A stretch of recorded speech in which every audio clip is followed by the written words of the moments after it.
a very good morning, good afternoon, good evening to all of you joining from different time zones, and also a huge welcome to this training session on comprehensive climate impact quantification tool.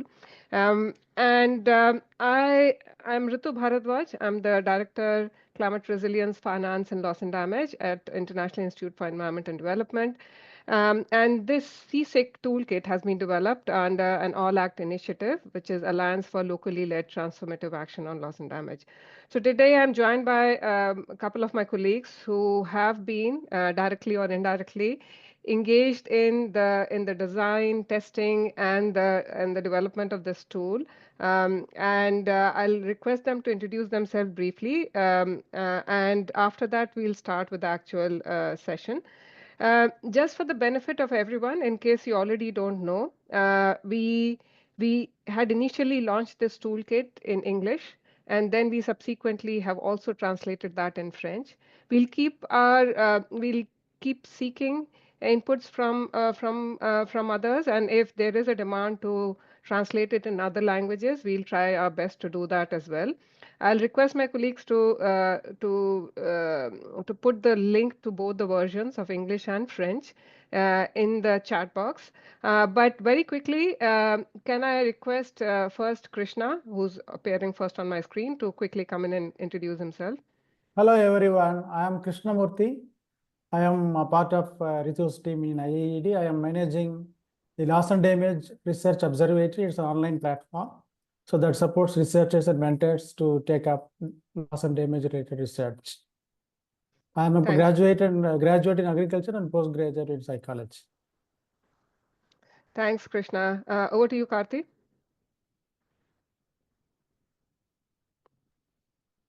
Thanks, Ritu. Hi, everyone. My name is Karthikeyan. So I've been working with IIED for the last 3 or 4 years, and I've been supporting in the research project at the University of Development Economics. And I supported the team in developing the C-CIQ toolkit. So I'm happy to be part of this training program and this fellowship program. So happy to learn from them. Thank you. Thanks. Thanks, Karthi. Over to you, Swati. Hi, everyone. I'm Swati. I'm a researcher with the team in loss and damage with Ritu. I've also been part of one of the assessments studies where the C-CIQ toolkit has recently been used, and happy to be part of this training and hope we all have a wonderful learning today. Thanks, Swati. And Devanshu? Hi, everyone. My name is Devanshu. I'm working on loss and damage and environment-related issues for last 4 or 5 years with IIED. And prior to that, I've been working on issues of environment, natural resource management, climate change for the last 20 years. So I'm happy to be here.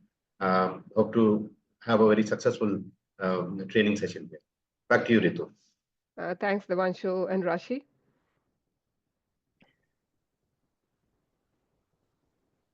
Thank you, Ritu. Hello, everyone. I am Rashi, and I'm currently working with the Climate Resilience and Loss and Damage team, which is led by Ritu at IIED. And my association with IIED has been since 2020. Happy to have you all here and looking forward to insightful discussions today. Thank you. Thanks, Rashi. And to two more most important people in my team. So first, Chandrakanta. Thanks, Ritu. I'm Chandrakant. I'm the program manager working alongside the team in Ritu. Over to you, Martin. Hi all, my name is Martin. I'm a project manager at IIED and Meetu's team. Nice to meet you all. Thank you, everyone. And we deliberately did not keep any other introduction, because we wanted to jump straight into the training program, which is why we've all gathered here. And before I start, it's also important for me to welcome two other constituents who are present in this training program, hopefully. First is the 25 scholars or research organizations who were selected as part of Salimul Haq Scholarship. And we are really very, very enthused to welcome them as part of our team, and in this journey to generate some very grounded evidence around loss and damage, and also practical solutions around that. We are also very thankful to the 28 mentors who agreed to work with us, and especially helping us create a community of practice around loss and damage. I'm really thankful, especially because of their commitment. And we are not providing a huge resource or support to them, but they have shown their commitment to support the research in this space. So we are really very, very thankful to them. And with that, I'll just start with my presentation. So me and my colleagues together, who all, everyone that you see here, would be supporting this training program today. And okay, so I'm going to share my screen, and hopefully it is visible to everyone. And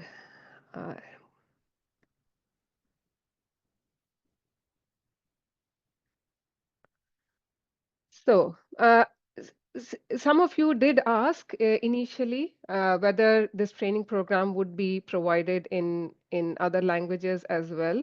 So we'll try our best. This is our first effort. We'll try our best that in future training programs we have translation in other languages as well for the benefit of everyone. But before I actually go into the C-CIQ toolkit, it is important that I very briefly talk about the All Act initiative, the Alliance for Locally Led Transformative Action on Loss and Damage, the initiative under which this whole C-CIQ toolkit has been designed. So what is this All Act initiative? It's an initiative which we designed to directly support the countries and communities facing loss and damage, and particularly the governments in least developed country groups and small island developing states, to help them optimize finance, expertise, and delivery mechanism, and preparing them to access additional resources from loss and damage fund as and when it becomes available, but also to tap into other sources of innovative finances. And our approach, as you will see, is described in those building blocks that you see on the screen. Some of which includes co-creating solutions, and we work directly with the communities to help develop locally led solutions that are adaptable, cost effective, and relevant. We are also helping the least developed countries and SITs to set up national facilities that pools fund from multiple sources, making the delivery more efficient and accountable, and with the resources being directed to the places where it is most needed.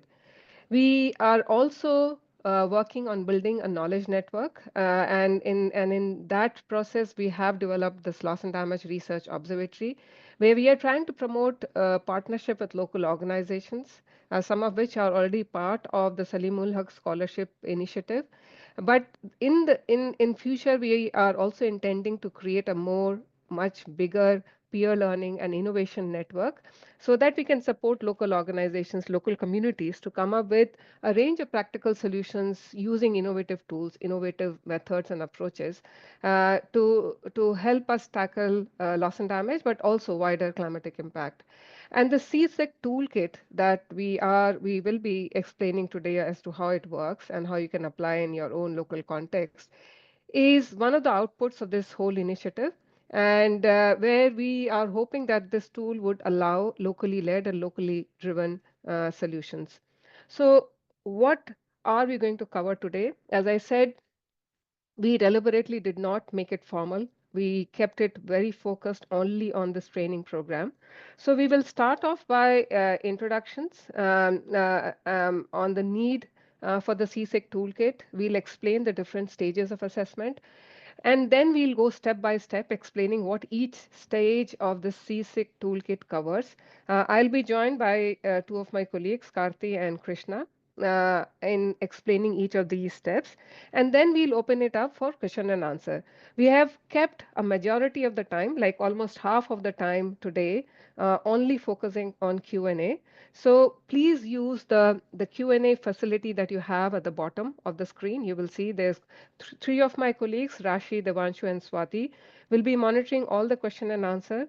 If there are questions that can be responded directly, they will respond it directly in the chat itself.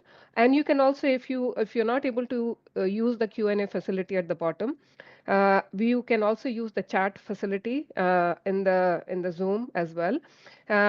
We will make sure that we club the questions which are of a similar nature together and then respond to it. And if there are questions which have remained unanswered, we will try to respond to them later on. So please don't shy away from writing your questions. Any type of question you have in mind or any query you have, please post them. Because if for any reason we don't have enough time today, we will send you the responses separately. We will also prepare a frequently asked FAQ, and we'll post it on the Loss and Damage Research Observatory. And hopefully we'll continue this learning journey. And with that, I will start off with what this toolkit is, the introduction. But I just wanted to quickly check with Martin. Martin, am I audible? Yes, you are, and we can see your presentation. Okay, thank you so much, Martin. So with that, starting with the first part, now I don't need to explain this to you. Everyone here already knows that climate impacts are urgent and we need to address them now. Also because it becomes important because the climate extremes are increasing. We are witnessing more climate impacts of higher magnitude, higher frequency, and also some of these events are now occurring in new location and at unexpected times. And the problem is that many of these, because the climate change impacts are increasing, many of these impacts are already locked in. And we cannot avoid them anymore. And some of them are going beyond our limits of adaptation. So, which means that we will have to prepare ourselves and the community address them to the extent possible. And where it's not possible to address them in situ where they are, then we'll have to prepare for measures that allow us to take them to safety, provide them alternate livelihoods so that they can survive and thrive even in the climate change context. And but the problem is that when we talk about tackling or addressing loss and damage, it's not that straightforward because we see that loss and damage impacts are caused by a range of hazards, starting from extreme weather events such as flooding, drought, cyclones, to slow onset events such as sea level rise, salination, desertification. And each of these measures, these different types of impact would need different types of response. You cannot have one response and try to address the issue. Similarly, the impacts of loss and damage is quite varied. It it ranges from things that can be readily quantified or seen with our bare eyes, like, for example, loss of crop, loss of salination of land, and so on. But you also have a lot of invisible impacts that you cannot really express in monetary terms, which we typically call as non-economic loss and damage, such as loss of cultural heritage, language, or identity.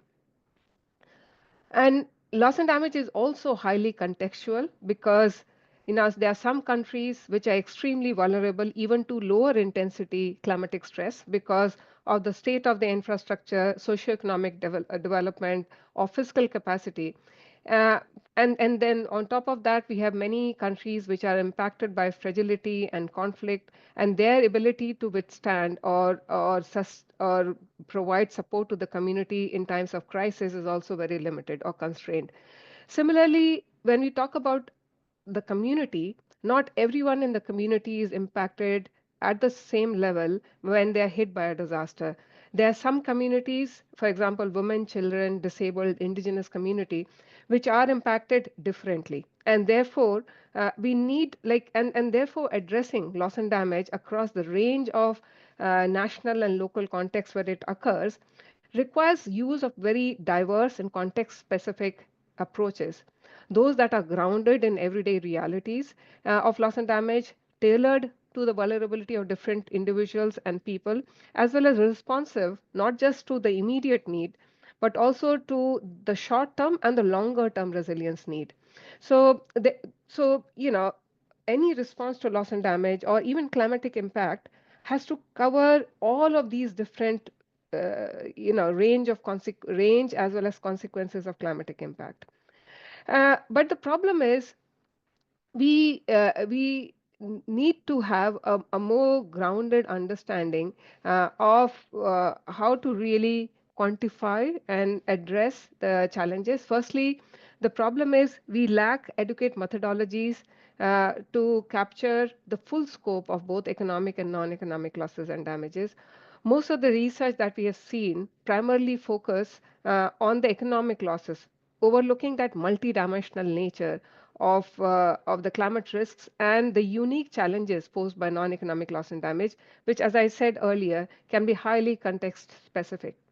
There's also a shortage of interdisciplinary and coordinated approaches. And why that is important, you will see that of late, a lot of climatic impacts are leading to mental health and physical health impact. And it's only now that people have, like, we have started, or even children are drawn out from the schools when they are impacted by a climate. So we really need a research which brings together different domains of expertise together and then tries to explore the multidimensional nature of those risks. But right now, a lot of these, we have a very sectoral approach when it comes to research, and therefore our understanding of the complete range of risks that climate change poses remains very fragmented. And also, like right now, we keep saying like we need a whole of a society approach, a whole of a government approach, but we still haven't been able to tackle that issue, and we still working a lot in institutional silos when it comes to research around climate change. Then thirdly, we also saw that like research from the global south are particularly underrepresented, which affects their visibility in terms of influencing discussions and even policy making. And why that is important is because we cannot have a top-down approach to understanding climate risks and coming out with solution. We really need that the understanding of the people who are the first responders when the climate change hits a community. So unless we understand from them as to what kind of action and support is needed, how it can be delivered and financed, we can't really come out with a solution that would be sustainable. And then we also need to engage, and that's why we also need to engage local organizations. And quite often, especially when we are talking about monetizing or attaching a value or quantifying that non-economic or the invisible impacts of climate crisis, quite often some of the local organizations lack that tools and frameworks that are needed to allow for community level assessment of loss and damage.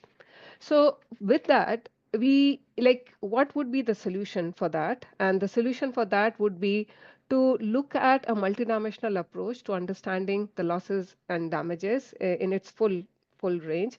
And that is why, firstly, we need a comprehensive, grounded understanding of how loss and damage is impacting the communities today.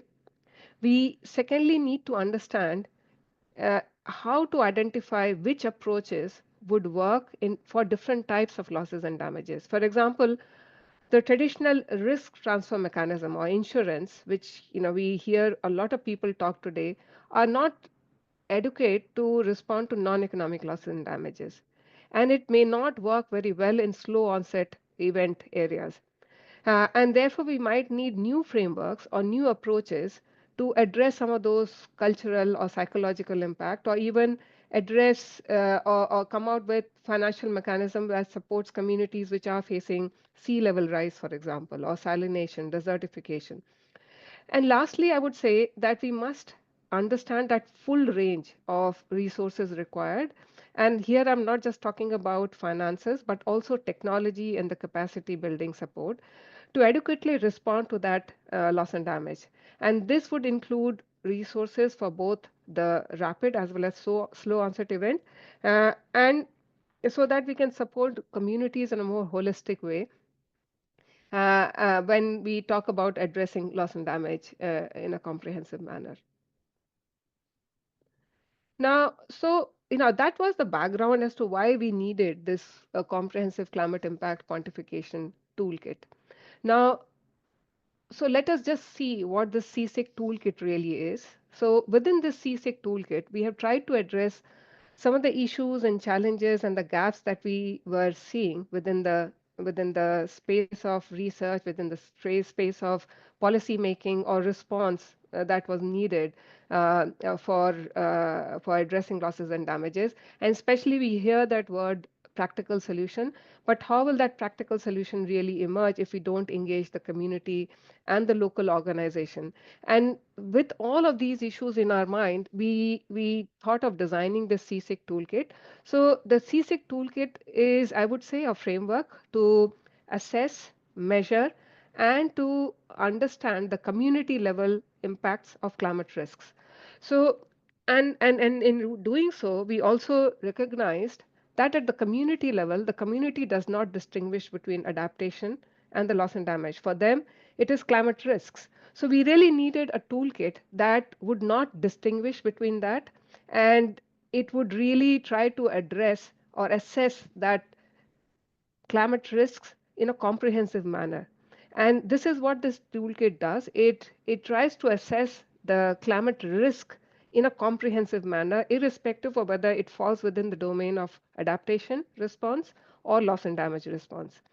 Second, the C-CIQ toolkit not just captures the tangible economic losses, but it also covers the non-economic impacts such as the loss of cultural heritage, mental health impact, social cohesion, biodiversity losses, and so on. And beyond the climate impact assessment, the C-CIQ toolkit also helps in co-development of solutions. And why this was important? Because we are now in a situation when I said, right, one of my first slides said that responding to the climatic impact was urgent. So we cannot just stop at identifying or quantifying the impacts of climate change. We also need to now use that information to then design solution. And through this C-CIQ toolkit, what we also want to do is to use that information to co-design that solution with the community and local organization. So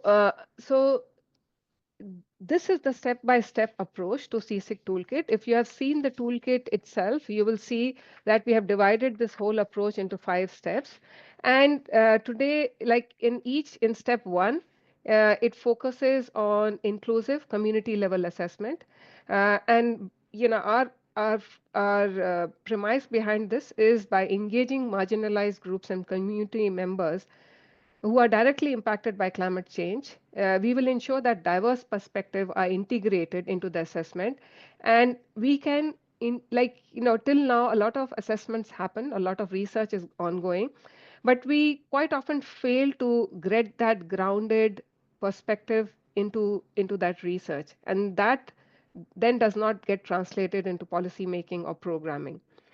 So the whole focus of the step 1 would be to ensure how do we get that community level participation, but also their responses in the final step as well. So in step 2, we organize the information that we collect through the community appraisals or through community participation, and then use a 3P framework, a predisposing, precipitating, and protective factor framework, to then organize them in using a taxonomical approach, and we'll explain all of that as to how it has to be done. In step 3, we will categorize all of those risks and climatic impacts into economic as well as non-economic losses and damages, focusing them on tangible, intangible, intrinsic, functional, temporal, and spatial domains. And in step 4, we will use that information to then quantify and monetize them to the extent possible. Like not everything can be monetized, but quantification can definitely be done. And this we will explain to you how it can be done for both economic as well as non-economic losses and damages. And in step 5, once we have quantified all of that, we'll explain how that information can then be used for co-creating solutions with the community. And here we again do not want to start everything from the scratch. Our whole focus would be that we look at what social protection program, what DRR response, what other programs are already running, and how those existing programs can be strengthened, how the gaps within those programs can be addressed, and in places where a new program needs to be initiated, what that program can be. But all of this exercise has to happen at the community level, and we'll explain how that can be done by you using this toolkit at the community level.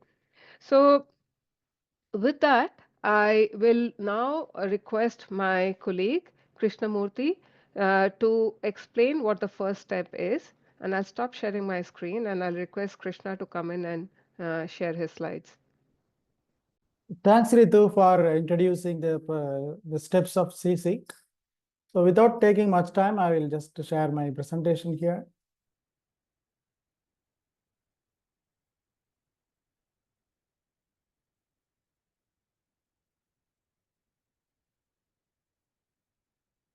The first step in the C-CIQ toolkit is the inclusive and participatory community assessment, also called shortly as IPCA. There are two important terms in this approach you can see: inclusion and participation.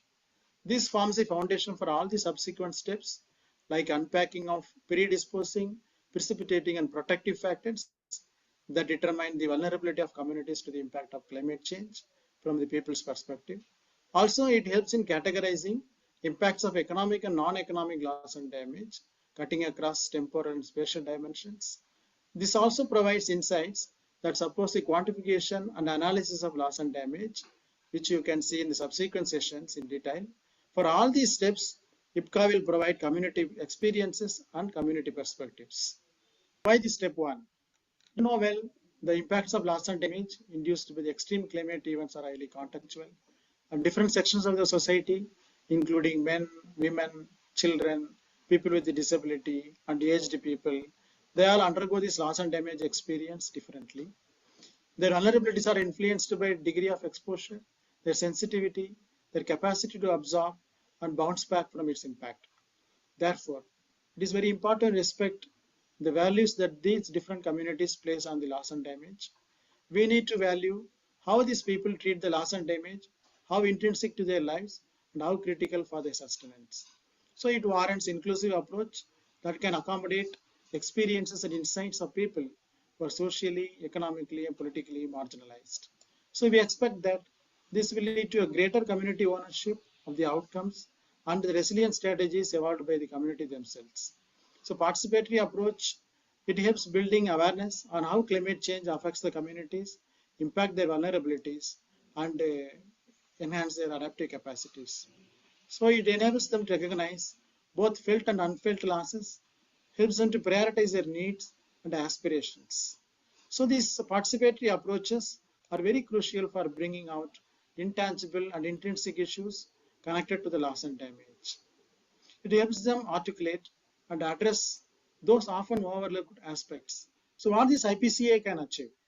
This IPCA enables the communities to self-assess their pre-existing conditions, the level of vulnerabilities caused by various predisposing factors, including demographic factors like migration, settlement issues, urbanization, health and education, social factors including the issues of gender, children and aged people, economic factors like poverty, indebtedness, livelihoods, and access to financial issues, and political factors includes conflicts, corruption, transparency, and various governance issues. We can explore these factors jointly with the communities. Also, we can help the communities to collectively recollect and document both the historic and current trends of extreme climate events, also known as precipitating factors. So these participatory methods will also help evaluate the current status of various protective mechanisms available to the communities in the form of programs and policies that are aimed at building community resilience by the state and non-state actors. As a whole, this IPCA enables community to express their shared experiences of both economic and non-economic loss and damage. Also, the information gathered from the lived experiences, triangulated and approved by the communities, will help proceed with the subsequent steps of quantification. Now let us look at the principles that makes this IPCA distinct. So this entire approach of promoting inclusion and participation in the assessment process is highly principle centered. So it requires commitment and complete reversal of conventional assessment approaches by valuing people's knowledge and wisdom. So we need to respect the diversity of expressions and opinions from the people. So there are no blueprints or quick fix solutions. It is highly process oriented. There are no hard and fast tools in IPCA. So the researcher has a complete freedom to adapt and innovate methods according to the local context. So throughout the process of IPCA, we should keep our eyes and ears open to look for any kind of verbal and non-verbal expressions from the communities.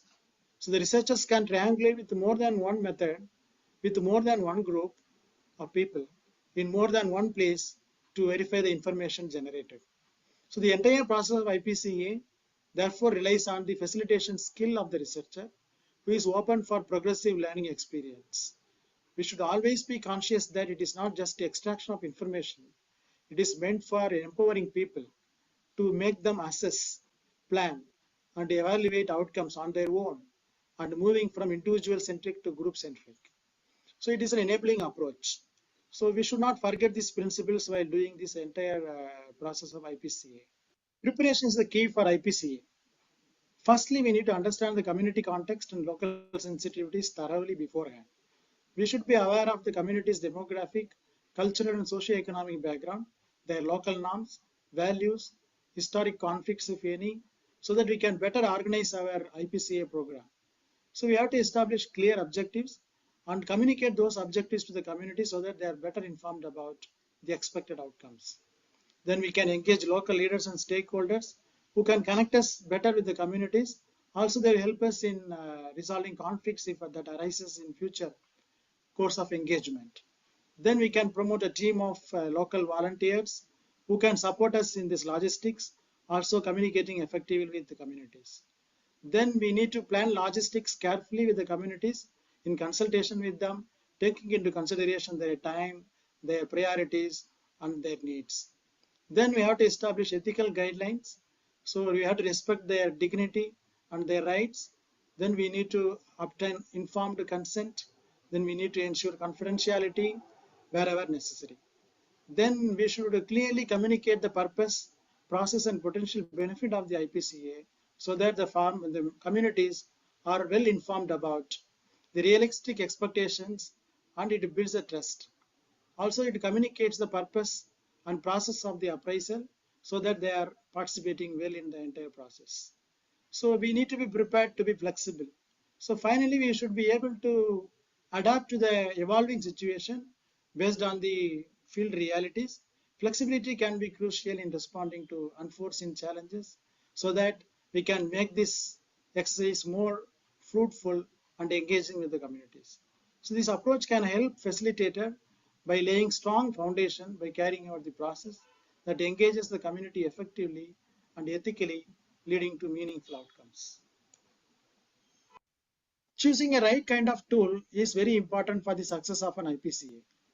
This involves judging the most appropriate tool based on the community's literacy levels, cultural appropriateness, and specific objectives of the assessment. Tools may include surveys, focus groups, mapping, storytelling, and more. Depending on what is more effective for engaging the community and gathering the needed information, we can choose the tool. So we have to choose a tool that can help define the climate-induced loss and damages through the lens of the community perceptions and value judgments.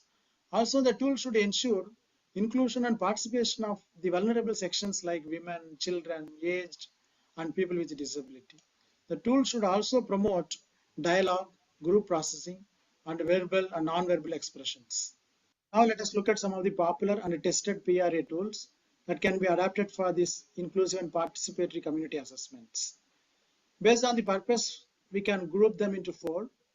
So there are tools available for measuring the spatial dimension of loss and damage with the communities like Transact Walk, social mapping, resource mapping, and mobility mapping.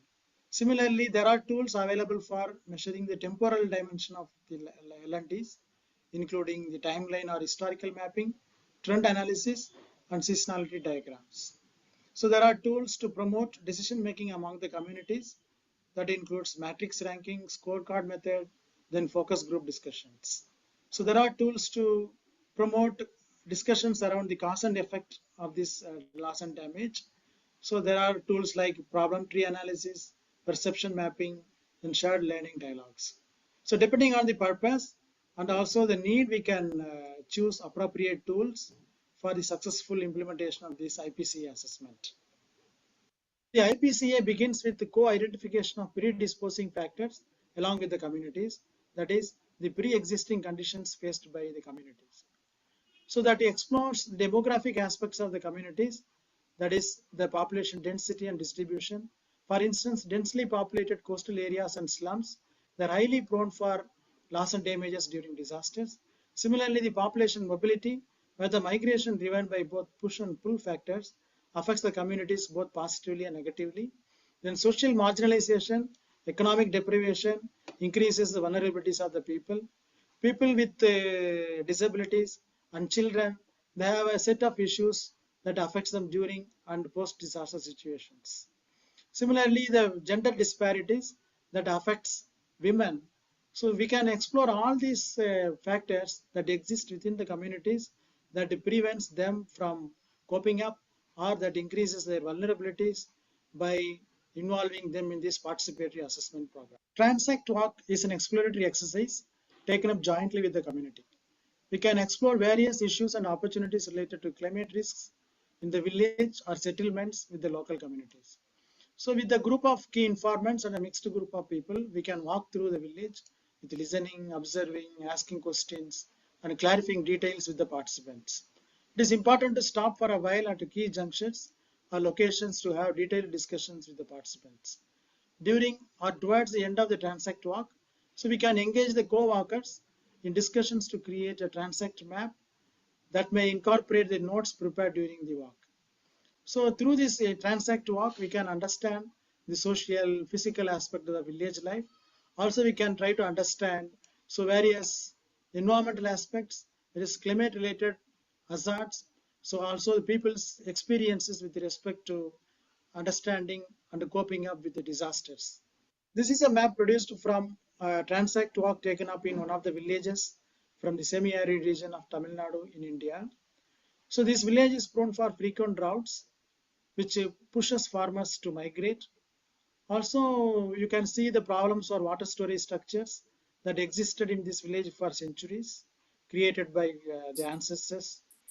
The village irrigation tanks, ponds, supply channels, all these water structures are silted up and clogged. The farm fields are filled with thorny bushes, Prosopis juliflora. So the farmers, they have left their land fallow. That led to the lands converted into charcoal production units. Now the whole the landscape has changed because of the frequent droughts induced by the climate change. Social mapping taken up in another village. Social map is drawn by the villagers themselves with the facilitation of the facilitator and the volunteers. So they have drawn their village, its infrastructure, roads, public utilities, and houses.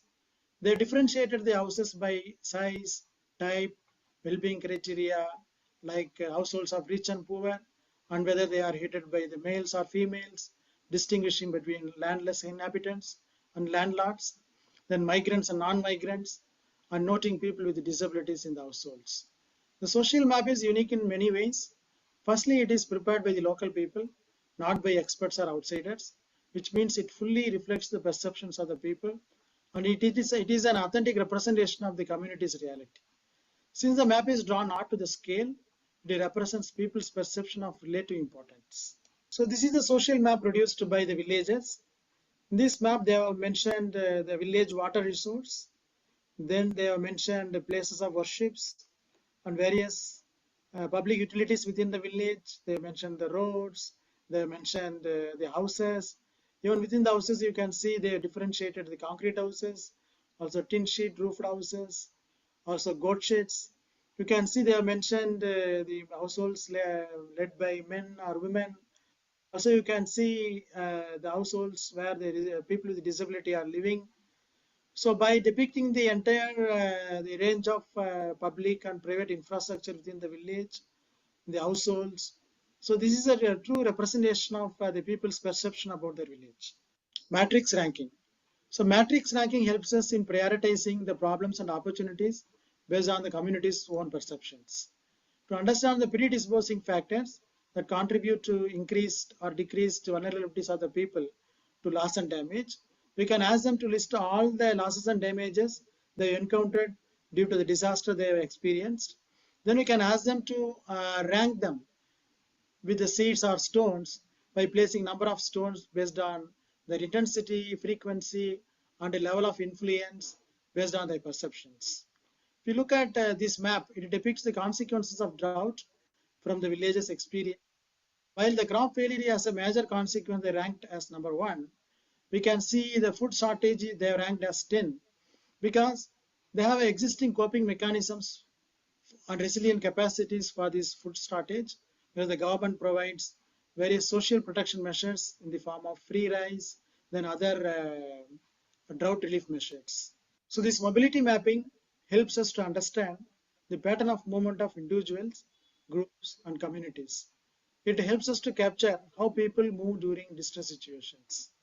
We can obtain valuable insights into people's movements, whether the movements are temporary or semi-permanent, and whether under normal circumstances or distress situations. So we can ask people to map this on a chart or on the floor. We can ask them to depict where they move, then how they move, then how many days they will stay there. We can ask lots of questions around their mobility. We can ask them to map it. Then we can help them to interpret it. This is the mobility map produced by the community. So with this, we can interpret various aspects of their movement, including their migration frequency, the distance they traveled, the significance of destination sites, and we can deepen our understanding on how people decide and move during and after disaster events. This can also highlight gender disparities in mobility patterns. It allows us for better understanding of men and women's different experiences during such movements. So followed by the predisposing factors, we can also deploy this IPCA for assessing jointly with the communities on various precipitating factors that include slow and rapid onset changes in the climate, including temperature shifts, precipitation variability, and new weather patterns based on the community's perceptions. We can ask them to recollect and map out their experiences on increasing or decreasing temperature, frequency and intensity of droughts and desertification, then increasing or decreasing frequency and intensity of rainfall. We can ask them to map out these according to their own experiences across time dimensions. This community level participatory assessment helps us to understand the changing weather pattern, the changing pattern of the disaster occurrence based on the community's own perceptions. Timeline or historic mapping. The timeline is a participatory method that relies on people's experiences, their memories, and information passed on from their ancestors. It tries to capture the chronological sequence of events as remembered by the individuals, serving as an historical reference for communities and institutions. So, however, it cannot be taken entirely as an history. Rather, it gives an idea of the chronology of events that happened in the community based on their own recounting of their experiences. If you look at the timeline produced by the villagers here, so they have tried to map out the changes from their own experiences since 1940 to 2020. So once in each decade, then how the changes happened with respect to various aspects of farming in their village. We can clearly see how the cultivated land has reduced while the fallow land has increased. Then when the grazing land has reduced, that correspondingly livestock population has also reduced. We can see the crop yield has reduced, then monsoon rains are also reducing. So we can see how this indebtedness is increasing in the recent years. Similarly, the migration is increasing. So like this, we can ask the communities to map out changes with respect to the climate related disasters, the losses and damages they have experienced over these years. Seasonality calendar. Seasonality mapping, which is also known as seasonality calendar or seasonality analysis, helps us in understanding the seasons of the village and various activities undertaken by the community during these seasons.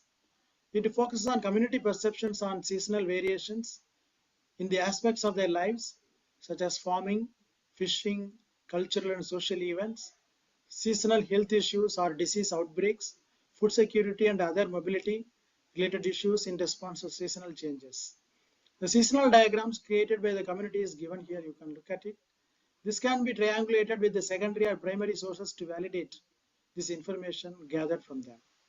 By quantifying and visually representing the intensity of different activities, the seasonal diagrams provide valuable insights and seasonality mapping that helps us in identifying livelihood patterns across the years, as well as periods of stress undergone by them, which may increase the need for interventions.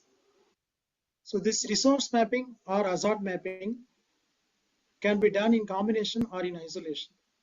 So this resource map can help in identifying and depicting all the natural and man-made resources in a village or across villages. So this map will help us in planning for the interventions, planning for the disaster risk reduction initiatives. Also it helps us in planning for recovery and rehabilitation planning, so after the disasters. So finally, we can use this IPCA to co-identify with the communities various protective mechanisms available for them to cope up with the disasters and reduce their vulnerabilities and enhance their resilience.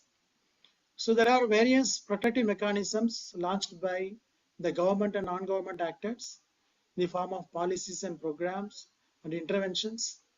So we can see range of such mechanisms available in various communities in the form of cash transfers, financial inclusion programs, then health and social security programs, unemployment protection, and welfare schemes. So we can ask the communities to map out the existing protective mechanisms. So how these mechanisms are functioning now. So what kind of gaps they are seeing them. Then what kind of additional mechanism they would like to have to cope up with the emerging challenges with respect to losses and damages. Perception mapping or Venn diagram. Institutional interactions and levels of influence play a vital role in determining the collective capacity of the communities to cope up with the losses and damages.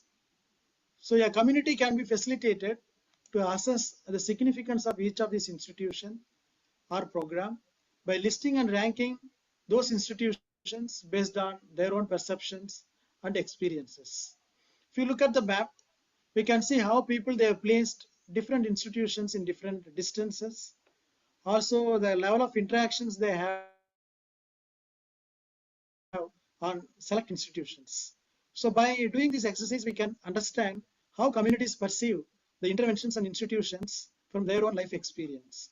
This will help us in planning. Also, this will help us in advocating for change in the existing programs and institutions. This inclusive and participatory community appraisal will come to a logical end only after summing up and reporting back to the community. Ethically, the community is the owner of the information that we have collected from them through this IPCA approach. So it is our moral responsibility to share it back with them and get their feedback and insights and help them to discuss the next steps. Then we need to guide them for planning and getting into meaningful action. So in the final step of this IPCA, we can see more in detail on how we can co-identify solutions with the communities using the same IPCA approach. Thank you.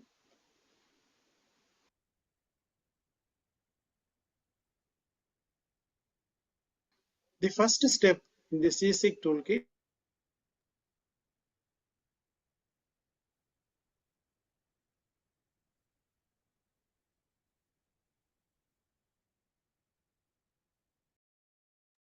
Ritu, you have to unmute yourself.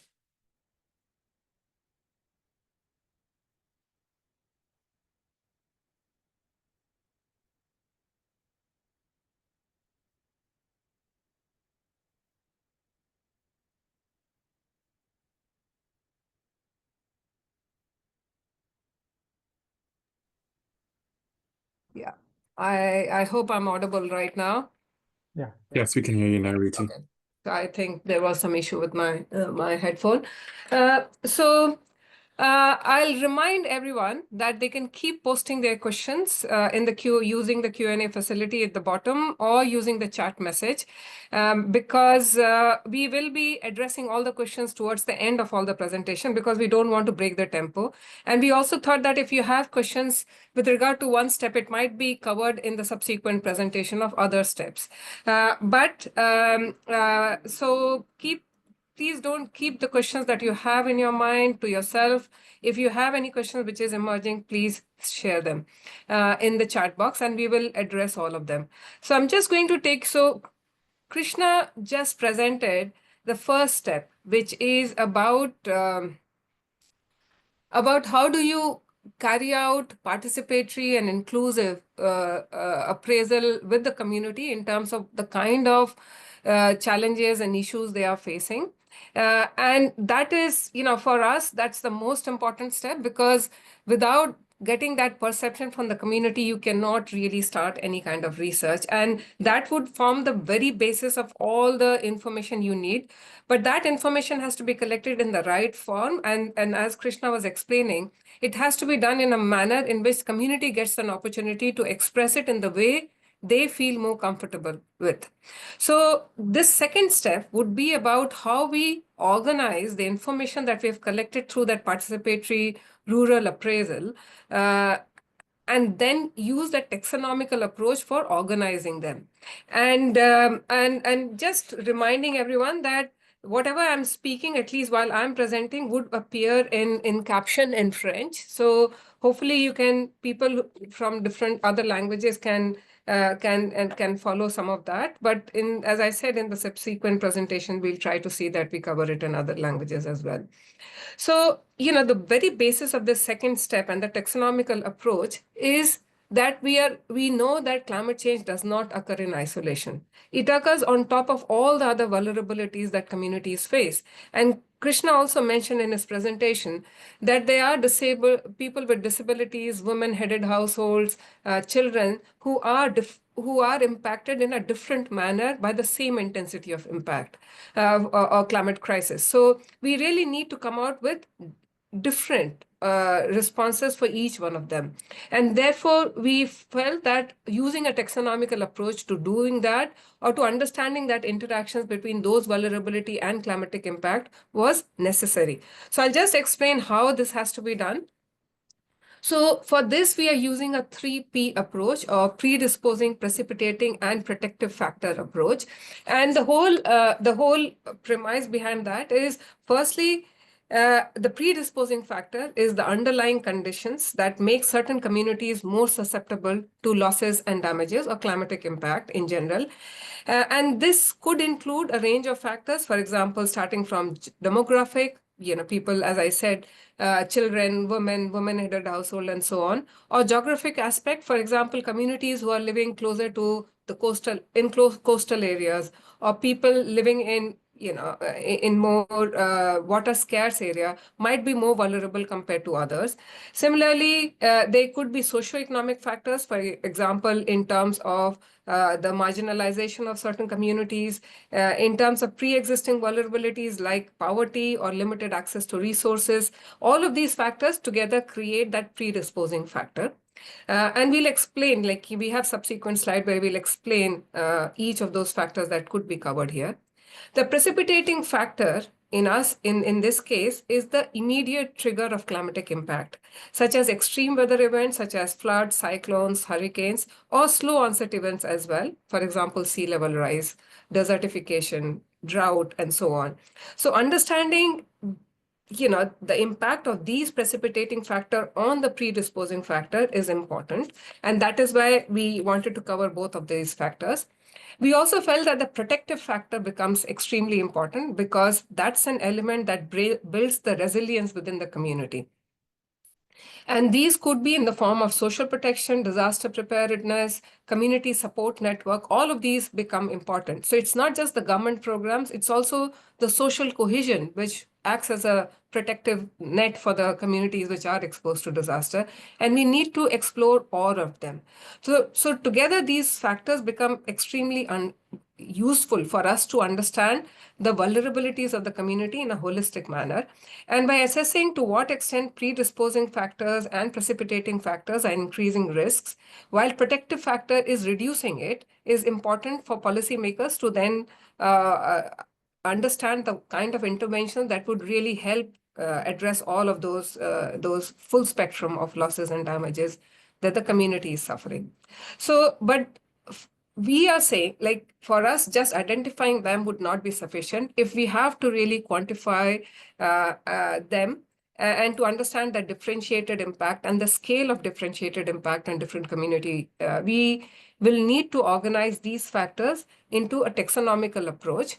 And why we are talking about a taxonomical approach? Because, taxonomy, many of you might have read in your biology or science classes. Taxonomy, what it really provides is a more standardized framework, and where we will be using that framework for collecting. When you say collecting, basically if you have conducted step 1, you'll already have that information from the community. So once you've collected that information, categorizing and then analyzing that data becomes much more easier if you're using a taxonomical approach, because it helps you better understand that interlinkages between different factors. By using and once you've identified those interlinkages, you can better direct the resources, or you can understand which community would need more support within a community. For example, if a community is impacted by floods, not everyone within the community would be impacted to the same level. For example, women, children, or people with disability might face more risks because of their predisposing factors, such as limited mobility, caregiving responsibility, or social or economic inequality. And therefore, we need to understand how do we develop targeted response strategies, for example, even emergency evacuation response. So once you know that these are certain individuals within the society, within the community, when they're hit by disaster, would need a different kind of support mechanism, then you can then design them adequately. But for you, for local organizations or grassroots organizations which are working with community, it is important that we start identifying, classifying, and then developing responses around them. So with that, I'll just start off as to how this has to be done. So once you have collected that information through IPCA process, you will ideally, the best way is to then categorize these predisposing factors into 4 main domains. Here we have identified as demographic, social, economic, and political. But you have to keep in mind that this is not an exhaustive list. Because depending on specific context of communities or the regions in which you're working, other relevant factors may become more important, which may not be listed here, or some of the factors which are listed here may not be relevant to you. So this is just an indicative list of the kind of issues that you could consider within each of those 4 domains that are listed there. But it could be beyond them. Some of these factors may not even be applicable to you. Now, very quickly, each of these factors. So demographic factors typically include elements such as age distribution, migration pattern, health, and these factors really influence the vulnerability in practical ways. For instance, a community with high proportion of elderly residents might face greater challenges in evacuation or recovery during disasters. And when developing response, it is important that these factors are taken into consideration. Similarly, when you're talking about social factors, it would typically capture unique needs of vulnerable groups like women, children, minorities, or people with disability, issues like gender inequality, social exclusion. And all of these factors can play a very significant role in terms of limiting access to resources or making them more vulnerable during crisis, and that needs to be considered. And all of these factors ideally should come out from you will already identify some of these factors from the first step. So make sure that you have that and you know how to organize them in these categories. And then again, economic factors would relate to poverty, employment, economic income security, and so on. And, for example, communities which are heavily dependent on agriculture or fishing, for example, may have limited options for recovery because their resources might get impacted. So in their case, there would be a need for social protection support or maybe cash transfer program to support them tide over that crisis period. But you cannot design this unless you know all those economic factors, and that needs to be defined clearly. Again, in case of political factors, we've seen fragility, conflict plays a very important role. So this would typically involve issues like role of governance, political stability, inclusion. A community, like typically a community which has a strong governance structure or transparent leadership, can better work in terms of crisis, in terms of bringing community together, in terms of planning that evacuation measure, or even helping them better manage response when they get an early warning. Whereas on the other hand, you can say that corruption or weak administrative capacity can hinder disaster response and recovery. Now, using this taxonomical approach, you would typically first categorize them in each of these. So this is only for the predisposing factor. Then we'll come to the precipitating factor. And precipitating factor, typically, you would use this approach to, this would help you identify both the economic and the non-economic loss and damage. But even before that, you will have to identify or classify the different trends of climate change. So typically a lot of people say that this is an area impacted by slow onset event, and this is an area impacted by rapid onset event. But there's no guarantee that one place which is impacted by cyclones or floods would not be impacted by sea level rise, would not be impacted by floods. So you have to understand the range of climatic impact that is operating in an area, and then try to organize them in this manner. And again, I would say that you have to remember that this list is not exhaustive, and depending on your specific context, you may encounter additional trends or different impacts within each of these domains. So please make sure that you identify and then organize them in a taxonomical approach. Now, once you have that information, what you'll need to then understand this sequence of cascading impact, because when these trends occur, it leads to economic and non-economic loss and damage.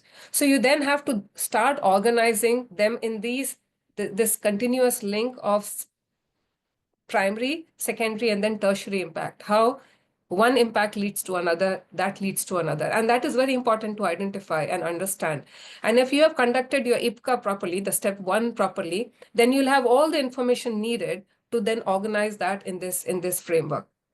Now, then we'll also need to identify, Krishna already mentioned in his presentation, that with the community, you'll try to understand what are the existing social protection or social disaster response mechanism that they have. So once you have identified all of them, you will then need to organize all of them in a more taxonomical, in a more organized manner. And this is important because once you have quantified all the climatic impact, you know which category of community is impacted in which way in the subsequent steps. This will become very handy when you are designing, going into the step 5, where you will be designing the solutions for them. So again, as I said, this list is not exhaustive. There could be many other response mechanisms that might be prevalent in your area. So please make sure that you cover them as well.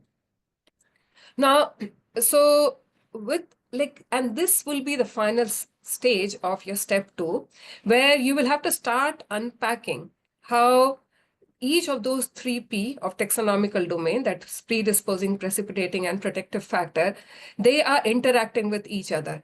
And that interconnectedness is the most important aspect of this particular step. So predisposing factors, for example, socioeconomic inequality would, we know that would create inequality. But then precipitating factors such as climate events, such as triggers that direct, for example, that leads to losses in health, education, or cultural heritage also needs to be understood, and in a way that you find out which of those impacts are occurring on which particular individuals more compared to the others. And so therefore this interaction will really need to be worked out depending on the information you have collected from the step 1. Now, so once you have collected all of those insights and you have clearly demarcated. So once on the left side where you see the influence of climate change drivers, and then you have identified the vulnerability level, especially in terms of identifying each of those different category of communities. For example, if you just pick a woman-headed household. So I saw there was one of the questions which said, can we use this for sectoral analysis? So for example, if you're using this method or toolkit only for doing research in the space of agriculture to understand the impact of climate change on agriculture, then your domain of analysis will only get limited to agriculture. So you will only cover small and marginal farmers, for example, or large farmers. Then you'll start understanding if these are the three factors, which of these farmers are impacted in which way, which has bigger landholding, which has bigger savings, which has better access to market, and so on, and then start understanding to what extent each of these factors are impacting or creating that cascade of impact. And those cascade of impact could be both economic as well as non-economic. And that is where you have to start differentiating between both that economic impact as well as non-economic impact. So once you have done that, you will then move on to step 3, that is categorizing that economic and non-economic loss and damage that you've identified into those 6 domains. And the 6 domains that we have identified is tangible, intangible, intrinsic, functional, temporal, and sectoral. Now, these are 6 domains, and I'll explain what each of these domains are. Of course, we are presenting this, but you'll find all of this explained in more detail in the toolkit itself. But please feel free to ask questions as we go along, because it is quite obvious that if you haven't used this toolkit before, you'll have a lot of practical questions in your mind. So with this, I'll start off by explaining what each of these domains are, so you understand what would fall into each of these categories, and then explain with practical examples as to how we have tried to do the same thing in context of non-economic loss and damage in different categories. So first of all, look, like once you have identified from the step 2 all the range of economic and non-economic loss and damage, now you then start understanding which of them will be a tangible loss, intangible loss, intrinsic, functional, and so on. And for that, quickly, tangible, what is tangible impact? So tangible impact refers to anything physical or material loss, like which is visible and can be measured. So, and something which, if they, even if they do not have economic value. For example, you can see things like, for example, loss of agricultural crop. Now you can see that there was a standing crop and that crop has been destroyed. Then again, number of human lives lost. Now in a lot of literature, you will see loss of human life is categorized as non-economic loss and damage. But it is a tangible loss. There is loss of one individual, a physical individual, and therefore it is a tangible loss. Then again, natural resources, for example, damage to forest, water bodies, or vital for local ecosystems, but you will see them physically lost, and therefore it will be qualified as a tangible loss. Again, physical infrastructure such as buildings, roads, houses, all of these are tangible losses. Again, and quite often you will see that whenever there is a climatic impact or there's a flood or a hurricane, the tangible losses are the ones that typically gets counted or reported in most of the news media and so on and so forth. So this is something that you will find easier to quantify and qualify as well as tangible losses. Now, intangible losses, on the other hand, are those that cannot be quantified in economic or physical terms, but they have a profound impact on individuals or communities. For example, we have, increasingly people have started recognizing that when a community is hit by a disaster, they do suffer from psychological or mental health issues, and that needs to be covered. And some of the examples, again, are like loss of cultural heritage, loss of social cohesion, because when communities migrate or get displaced, that social cohesion between the community, they lose that as well. Then there is psychological well-being lost. Then the ecosystem services, like You can count forest loss, which is a tangible loss, but ecosystem services, for example, aesthetic, recreational, or spiritual beliefs, benefits, all of that is lost as well. So that becomes an intangible loss. Again, these examples that I'm showing here, these may or may not be applicable in all your context. It could be completely different in the context of the research where you are conducting the research. So please don't get constrained by they are not following that the kind of research area that you are covering does not have these examples that we have shown here.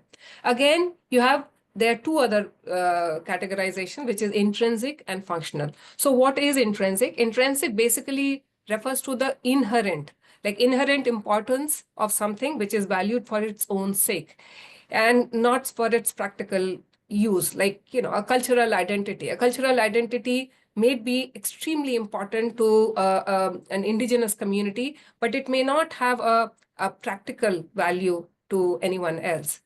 Similarly, biodiversity or human life, for example, life holds unique value beyond economic terms. So it has intrinsic value. Then it's spiritual or religious significance or knowledge systems. Then again, functional value is something which plays a practical role and in supporting a communities or ecosystem. For example, functions like ecosystem services like pollination, flood control. We have covered ecosystem services in intangible, where it was about recreational, it was about spiritual beliefs and so on. But we have covered ecosystem services in functional aspect as well, because here ecosystem services is more about flood control, groundwater recharge, and so on. Then you have infrastructure utilities, for example, essential services from like roads, bridges, dams. They are tangible, but then the transport facility, the connectivity, all of that is functional value of it. Then food security, then livelihood functions, and so on. So these are, again, as I'm saying, what could be functional in one context may not be functional in some other context. So please apply them as per what makes sense in your context. Now, once you have identified them and categorized them, this becomes extremely important, because you have to identify the interaction between these different domains. And this understanding will become important for you when you conduct the step 4, which by far is would be very important. And my colleague Karthi will explain that more. So in this step, what you try to do is to understand that interaction between the tangible, intangible, functional, intrinsic, as well as temporality and spatiality. So what is tangibility spectrum? Like the one that you see here, the tangibility spectrum is tangible. The point is tangible and intangible, even though we categorize them, but they're quite interlinked with each other. For example, tangible losses often lead to intangible consequences. For example, destruction of homes, which is a tangible loss, can lead to increase in anxiety or stress, which is an intangible loss. So these two types of losses are often interwoven with, for example, the physical damage triggering the psychological impacts. So they are interlinked with each other, and we need to understand that interlinkage. Similarly, we need to understand that functional and intrinsic value spectrum here on the left. And that functional impact are typically, as we said, it's those that are valued for their utility and the role in supporting community life or ecosystem services or health services and so on. Whereas intrinsic is valued for their own inherent worth. For example, cultural heritage, biodiversity, which holds deep meaning even if they don't have a practical use. So analyzing these two values will tell you how functional losses can cause both practical as well as cultural damages, affecting both economic as well as non-economic loss and damage, because some of the connectivity or the health services, they do have an impact on both economic as well as non-economic losses. Now, there are two more domains. One is temporality and spatiality. Temporality is typically, temporality, put simply, is time. So the point is loss and damage has occurred in the past, is occurring now, and will also occur in future. So any response, any impact that you see today will not only be happening today, it would continue to happen in future. So when it continues to happen in future, you have to understand whether it will decrease in impact, whether it will increase in impact. And so that is the kind of measure that you need to cover here. In spatiality, you have to understand that when a climate change hits an area, the impact doesn't remain there. For example, people get displaced. So they move from the source villages to destination village. And that movement has an impact both in the places where they originate from as well as in the areas that they go to, because the areas that they go to probably are not well prepared to receive them. So, and that's why they probably would be living in informal settlements with no facilities and so on. And that might create other impacts, for example, human rights violation, modern slavery, trafficking, and so on. So you need to cover all these 6 different domains of analysis. Now, what I will do is, within our toolkit itself, we have also, because sometimes it becomes difficult for you to understand, this is fine, but how do I really apply this in my context? So we picked up 5 categories of non-economic loss and damage, and we picked up 5 case studies that we had already conducted earlier, and and we very quickly try to explain how this can be categorized into these 6 domains. Now, I also saw a question there where somebody asked whether this toolkit has been applied practically. So we have applied this tool practically in analysis of climate and health impact, particularly in Beed district in Maharashtra in India. We applied this in Bangladesh in one of our research, and that paper, the Beed district paper, is published. The other paper in Bangladesh will be published later this year, and we have an ongoing research currently going on in Mali, and we'll present snippets of each of them as we go on in this training. So some practical examples of categorizing the loss and damage impact. So this is a categorization in those 6 domains, as I just showed, on the aspect of loss of quality of life. And for this, we picked up this case study from Makoko community in Lagos in Nigeria. And you will see that, within this slide, we try to understand what the tangible impacts, and you can read these case studies, and I'll request Devanshu to please paste the link to the case study compendium that we have, so people can understand that whole case study and also how we have categorized these into these 6 different domains.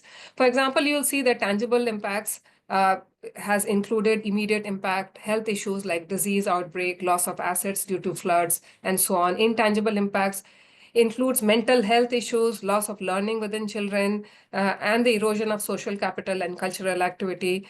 Functional impact includes lack of access to health services, inadequate sanitation, while intrinsic impact includes inherent values of community cohesion, which is getting lost. So this is one. The second is around loss of ecosystem and biodiversity. Again, we picked up the case study on tracking ecosystem loss in nature, which is from Botswana.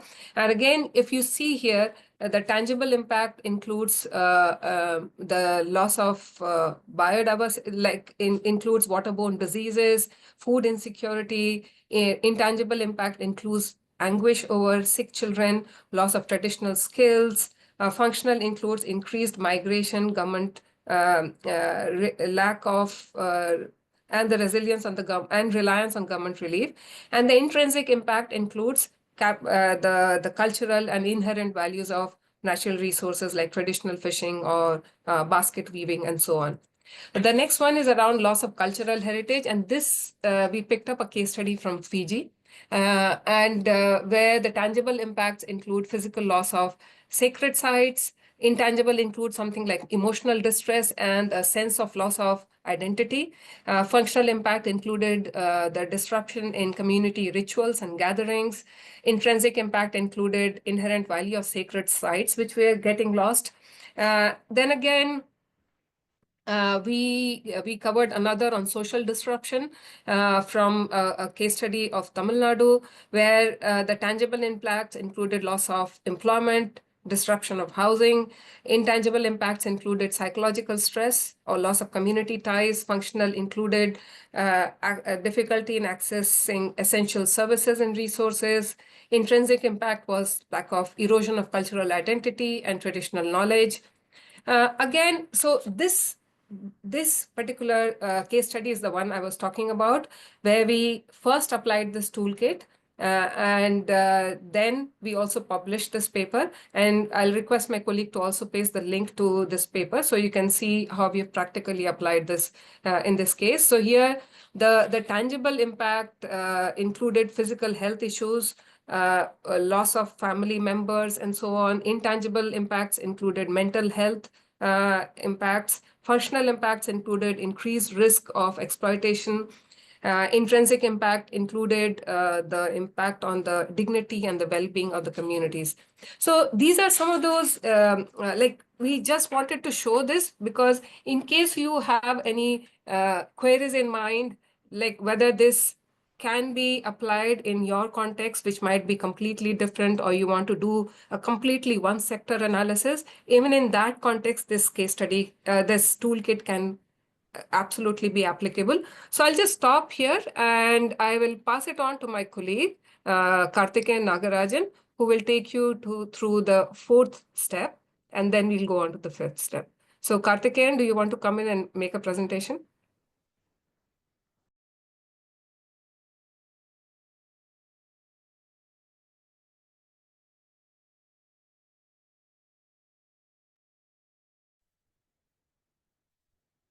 Hi everyone, I am happy to present before you the step 4, one of the most important components of the C-CIQ toolkit, the index-based valuation of loss and damage impacts. So let us begin our discussion. Let us begin with why step 4 is important.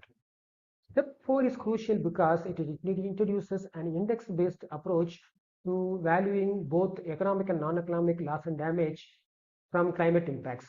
Once the impacts are categorized, the C-CIQ framework is applied to quantify and assign value to these losses. This approach provides a holistic analysis capturing the tangible, intangible, and even intrinsic impacts of climate change across various scales. It is particularly valuable in revealing the disproportionate impacts on vulnerable groups like women, girls, and children. By quantifying both immediate losses and longer-term vulnerabilities, this step helps us not only understand the scope of damage, but also identify who is most at risk, allowing for more targeted, effective responses in the future.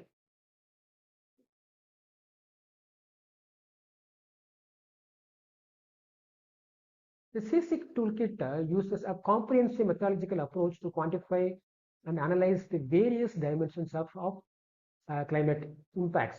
It combines economic valuation, multi-criteria decision-making analysis, composite risk indices, and semi-qualitative and quantitative analysis to provide a holistic assessment of the effects of climate change.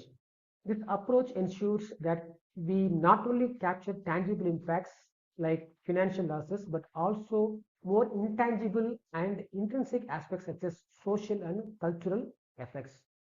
By incorporating these diverse methods, the toolkit allows us to evaluate the full scope of climate impacts across different spatial and temporal scales, ensuring that no dimension of loss and damage is overlooked.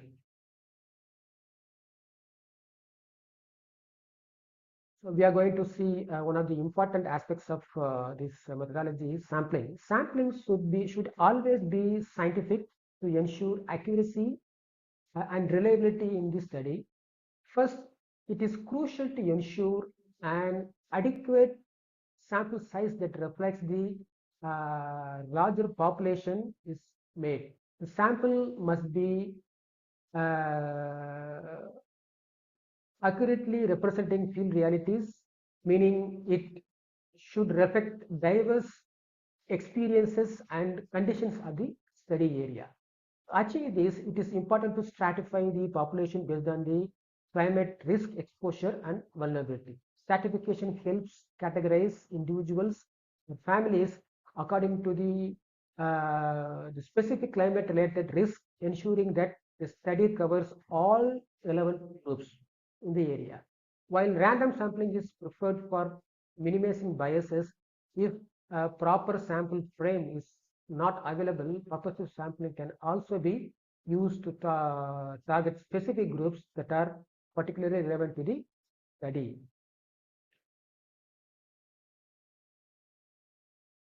In the model study, which you have done recently, our team focused on assessing the impact of climate change on rural families in the Mopti region, a conflict and climate infected area that has led to migration and displacement on a larger scale.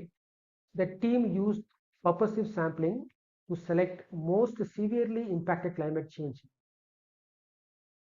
Within these areas, they applied the stratified sampling technique, dividing households into 3 groups. Number 1, non-migrant households. Number 2, seasonal or temporary migrant households. And number 3, displaced households. A total of 400 households were selected, ensuring representation across the full spectrum of climate impacts. A systematic sampling method was used to ensure every household had an equal opportunity of being included in the study. In addition to a quantitative household survey, the study incorporated focus group discussions and key informal interviews to capture deeper insights from the community. Now let us elaborately discuss on each technique or method under this step 4. First, let us begin with economic evaluation.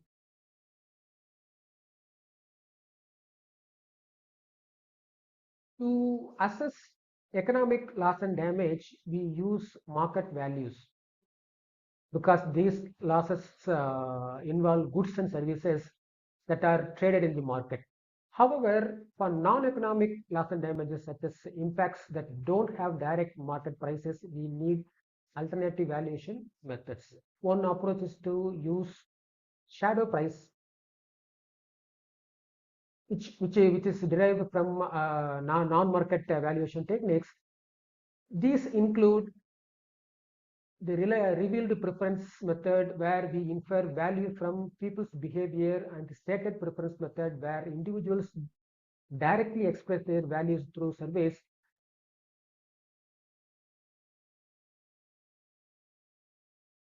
The Toolkit incorporates a variety of non-market valuation methods, and these can be chosen based on the local context and specific type of loss or damage being assessed. This flexibility allows for more accurate evaluation of non-economic impacts, which are critical for understanding the full scope of climate-induced losses.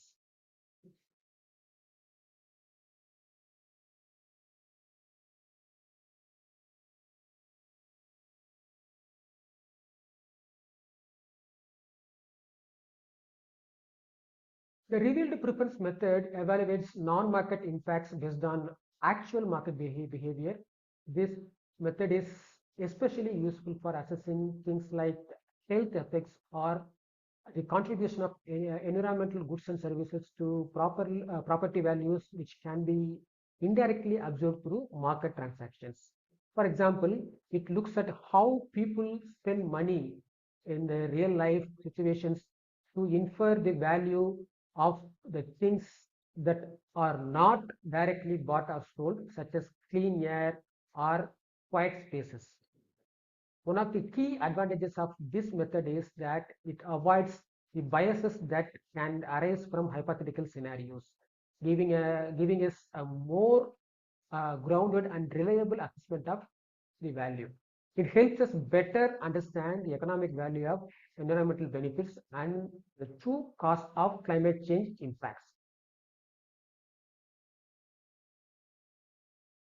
Let us see an example In the Mori study, we employed the revealed preference method to assess the non-economic impacts of climate change in the Mopti region, where the land and water bodies provide essential livelihood support for the communities. However, climate-induced warming has led to widespread land degradation and reduced fish catch, severely affecting local communities that depend on these resources. The revealed preference method helps us to value these non-economic losses by examining changes in the community behaviors and expenditures. For example, income from fishing. By comparing fish revenue before and after climate events, we can track how declines in fish catch impacts household income, reflecting the economic value of climate-related losses, such as those caused by droughts. Next, land values. Prolonged droughts degrade land quality, making it unsuitable for crop cultivation. Changes in property prices in the affected areas can indicate an extent to which climate events have disrupted local livelihoods. This method links shifts in economic behavior of the quality of natural resources, helping us to quantify the broader social and cultural impacts of climate change on communities.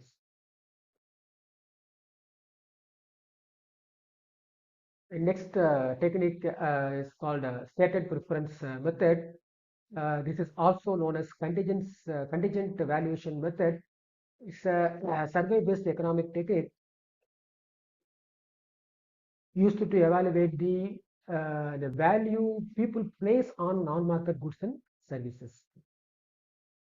Unlike methods that observe actual market behavior, this particular method, contingent value evaluation method, directly asks individuals or households how much they would be willing to pay or accept in compensation for specific environmental change or improvements.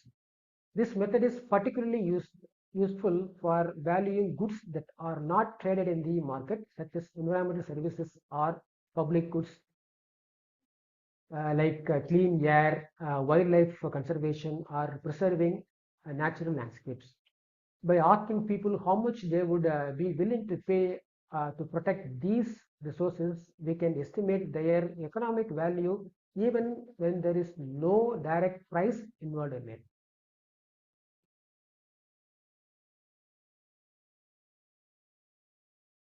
An example for contingent valuation or stated preference method. So this method helps estimate the values people place on non-market goods like the health of land, ecosystems. In this approach, a survey is designed to gauge residents' willingness to pay for measures to prevent land degradation and preserve land health. The survey presents scenarios showing different levels of land health from healthy to severely degraded, and ask the respondents how much they would be willing to pay annually to prevent further degradation. Here is the process. Design questions that explain the situation and show visual aids of healthy versus degraded land, and then distribute the survey to a representative sample and collect demographic data, and then analyze the willingness to pay responses from the respondents to calculate the average amount people are willing to pay. For example, if the respondents indicate a willingness to pay of $50 per person per year, based on this, we will be able to work out the willingness to pay for land degradation. The next method is cost-benefit analysis. The cost-benefit analysis is a decision-making tool that compares the cost of an investment or action against the benefits it brings. In the context of valuing loss and damage from the environmental impacts, cost benefit analysis helps us weigh the financial and non-financial trade-offs of addressing climate-related damage. For example, cost benefit analysis can assess the upfront costs of flood barriers or the ongoing expenses of forest conservation programs.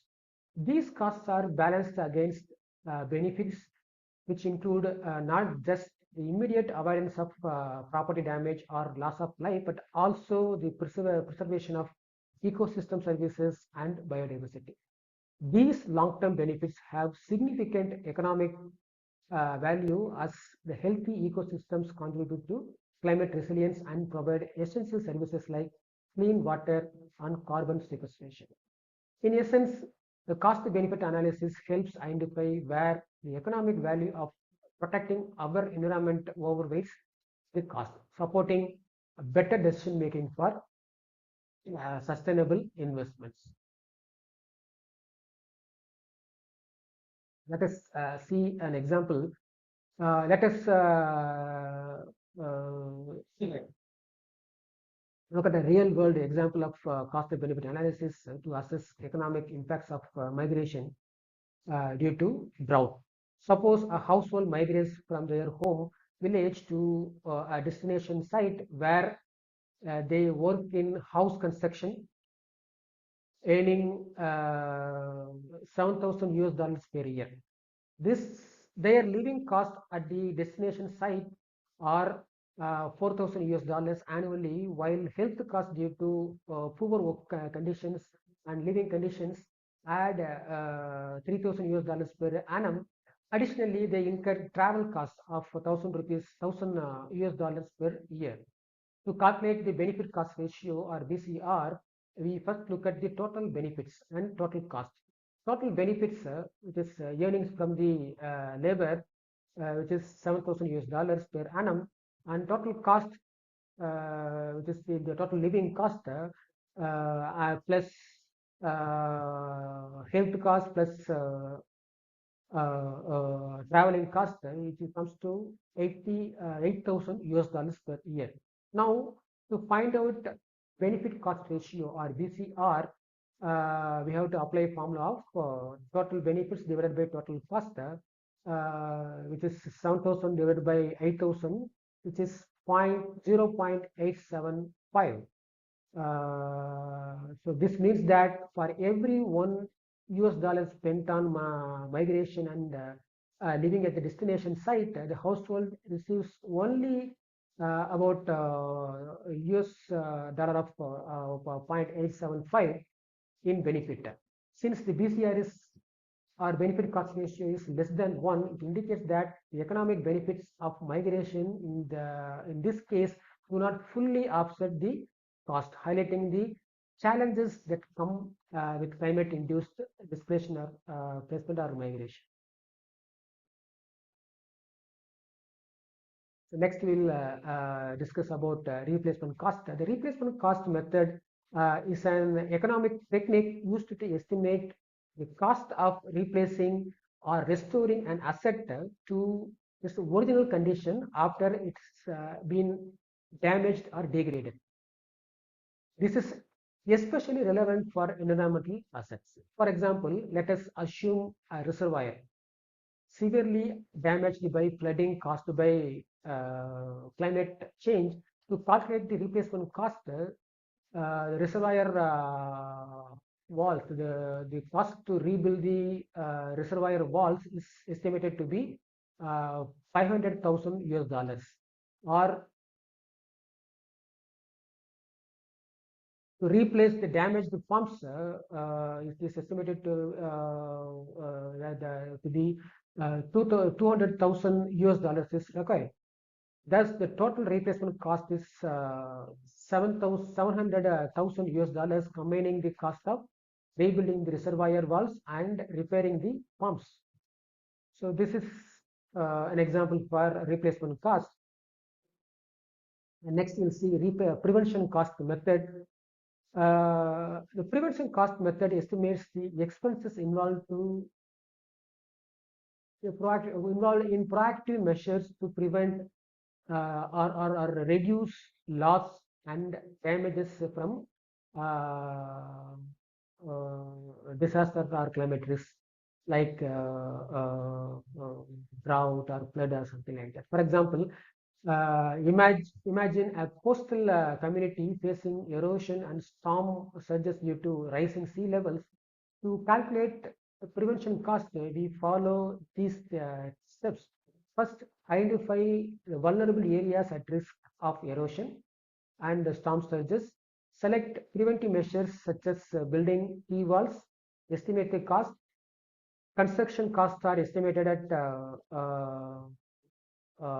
3 million US dollars for building the sea walls, and the maintenance costs are projected at 100,000 US dollars per annum. By comparing these prevention costs with the potential economic loss of 10 million US dollars over 20 years without action, communities can see the economic value of investing in preventive measures to reduce the future damages.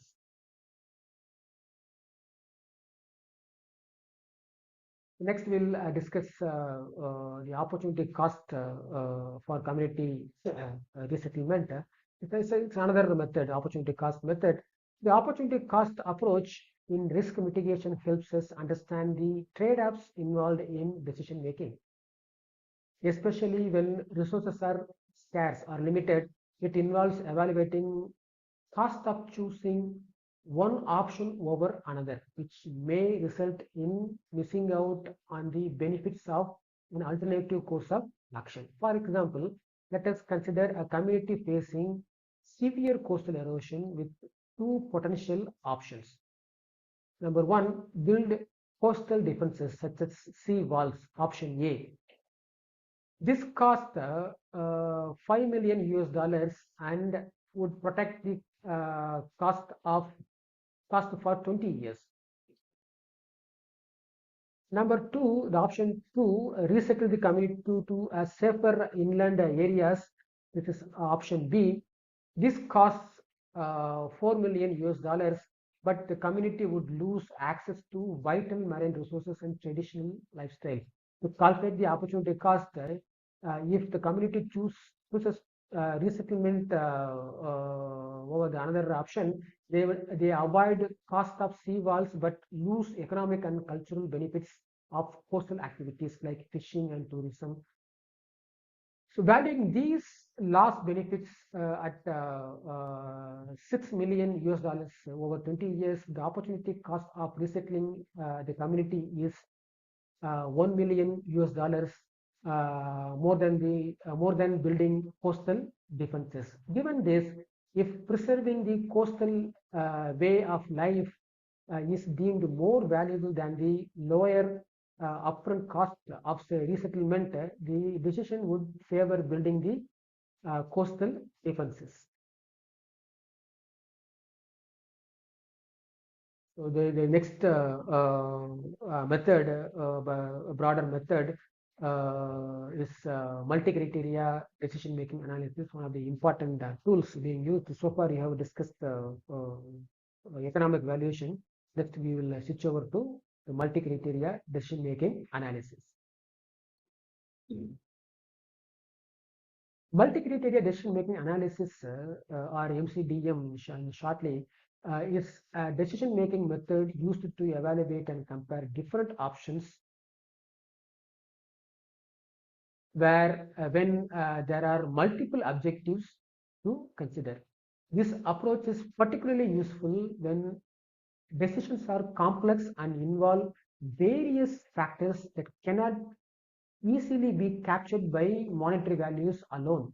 The MCDM is commonly used in areas like government policy making, where decisions impact a range of stakeholders and involve trade-offs between economic, social, and environmental considerations. The process begins by defining a set of clear objectives and identifying the criteria by which each option's performance will be measured. So decision makers then assign weights to each criterion based on its importance and evaluate how well each option performs against these criteria.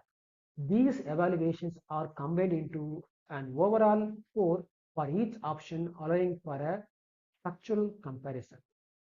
One of the key strengths of this technique is its transparency. By explicitly stating objectives and criteria, the process helps clarify decision making and reveals insights that might otherwise be overlooked. However, it is important to note that this technique involves some level of subjectivity, especially in the selection and weighing of the criteria, which reflects the preference of the decision makers involved.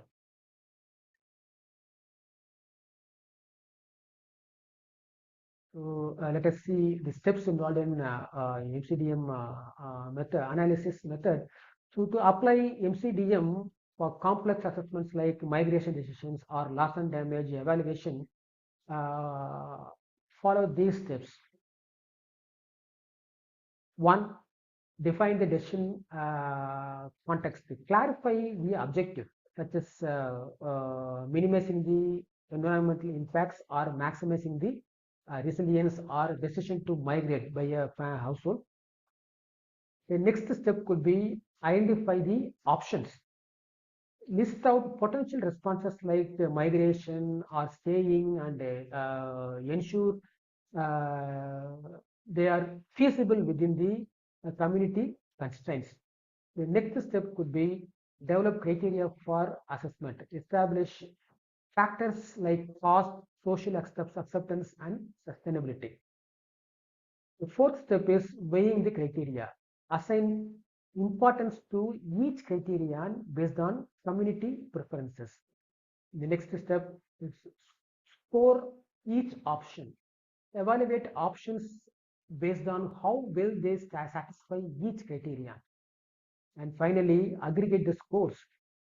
Combine scores to identify the best option for decision making. And then finally, perform sensitivity analysis, test how changes in criteria or scores impact the decisions, reflecting the analysis to align with the community goals.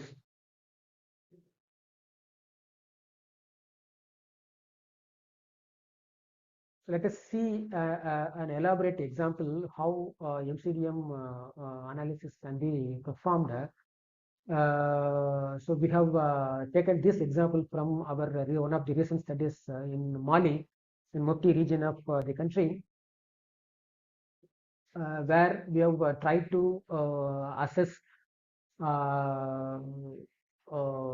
how families decide to migrate or displace from their source villages. So the objective of the analysis, MCDM analysis, is to assess which households decide to migrate or displace. There are three options: remain at the source village, seasonally migrate, and displace permanently from the village. And we have identified 7 criteria for the assessment, and they are educational status of the household head, and who is the household head, whether woman or men, land holding, primary occupation of the household head, household income, climate risk exposure, and conflict exposure. Here, measurement units of the criteria are different, which is a constraint to quantify the phenomena. Moreover, data for some criteria are nominal that cannot be quantified. So we have to apply a conversion scale. For example, for high conflict exposure, we assign a value of 1, and for medium and low exposure, we assign these conversion scores of 2 and 3 respectively. So this is under the final criteria, conflict exposure.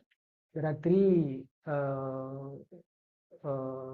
levels: low exposure, high exposure, and medium exposure, and we have applied the conversion scores.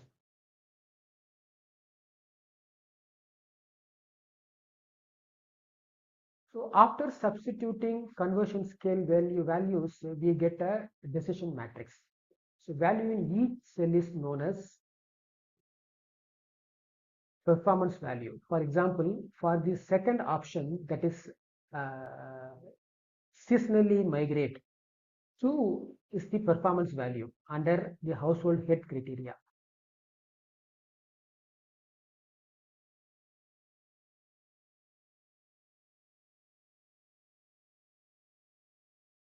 To make all criteria comparable, we do normalization. We divide the performance value in each individual cell with the maximum value. Let us consider an example. Under the land holding criteria, for the option 1, that is remain at the same source village, 2 is the maximum value. So we should divide the performance value of each cell under the criteria with 2, that is maximum value. We repeat the process to all the cells in the matrix. On solving, we get a normalized decision matrix. The next step is to assign the weightages to the criteria. In this example, we have allotted equal weightages to all the criteria. However, the researcher may decide to give different weights to different criteria based on the field knowledge and also based on the literature, research literature they have reviewed. The sum of weightage is always 1 or 100%. In this example, weightage for each criteria is 0.14 or 1/7.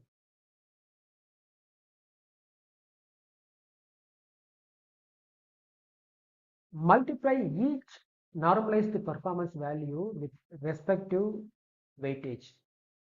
On solving, we get the weighted normalized decision matrix. Next, we add all the weighted normalized performance values of each option to get a performance score.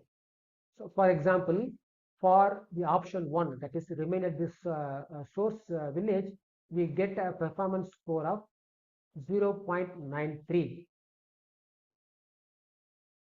Similarly, the performance scores for option 2 and 3 are 0.65 and 0.30 respectively. So when using MCDM to evaluate migration decisions, we assign a score between 0 to 1 based on how well each option meets the established criteria. Here is how the scores break down. A score of 0.67 to 1.00 indicates the option to remain at the source village.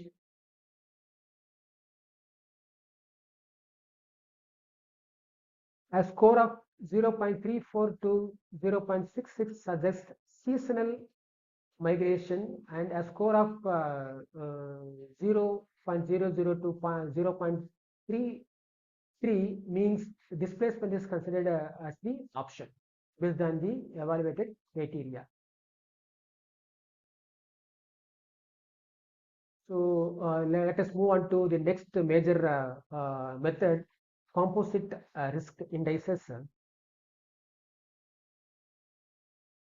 To quantify economic and non-economic loss and damage, we have developed a framework based on a composite index. This approach is simple, adaptable, and allows for easy comparison across different settings.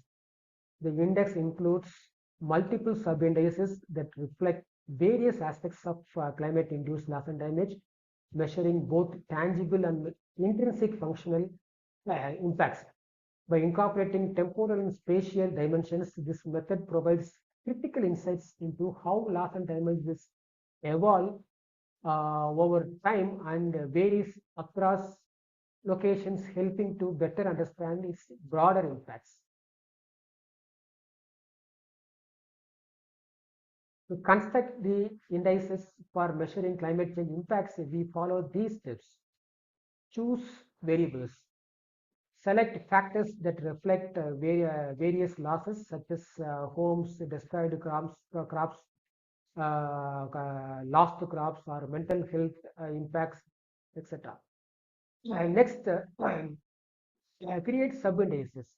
Each variable becomes a subindex, and together they form a main composite index. And finally, scale the values. To make comparisons easier, we scale each subindex on a 0 to 100 scale using the maximum value or range value method.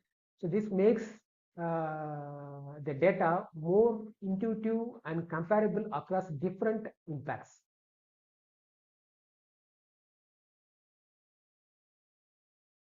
So let us consider an example in one of the recent studies we conducted in India, the state of Maharashtra. The effects of climate change were felt deeply. Shifting weather patterns and unreliable rainfall led to failed crops and death of livestock, causing farmers to lose their primary source of income. These tangible impacts, such as destroyed crops and livestock loss, are measured and visible. However, the consequences run much deeper. The droughts in the study area have also resulted in water scarcity, increasing the physical hardship for people as they spend more time fetching water, contributing to greater indebtedness. Beyond these financial and physical challenges, the droughts have also caused serious health issues, making the loss even more profound. To capture these interconnected impacts, we use a tangible functional loss damage index. This composite index combines several subindices like loss of income index, water scarcity index, drudgery index, indebtedness index, etc. Together, these subindices form the overall composite index. So next, let us see why scaling is important. Scaling helps us compare and understand the severity of loss and damage consistently. By normalizing data, we can make fair comparison across communities and track changes over time. This ensures transparency and helps decision makers prioritize resources where they are most needed. For example, in Maharashtra state of India, using this approach, we not only quantify the economic losses like wages lost from migration, but also non-economic losses such as health and social consequences for women, like undergoing hysterectomies to maintain work. Scaling provides a clearer, more comprehensive picture of how climate change impacts communities, enabling better decisions.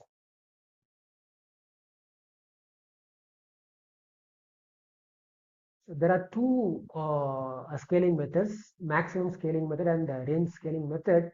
So let us see the maximum value scaling method first. The maximum value scaling method is a technique used to normalize data. Essentially, it adjusts the values so they all fall within a common range of 0 to 1. This is done by dividing each value in a disaster by the maximum value in the data set. For example, if the highest value in your data is 100 and you have a value of 50, the normalized value would be calculated as 50 divided by 100, which gives you the value of 0.5. This scaling helps in comparing different data points on a standardized scale. The formula for this method is simple. The scaled value is equal to Vi divided by V max, where Vi is the value of a specific factor and V max is the highest value recorded for that factor.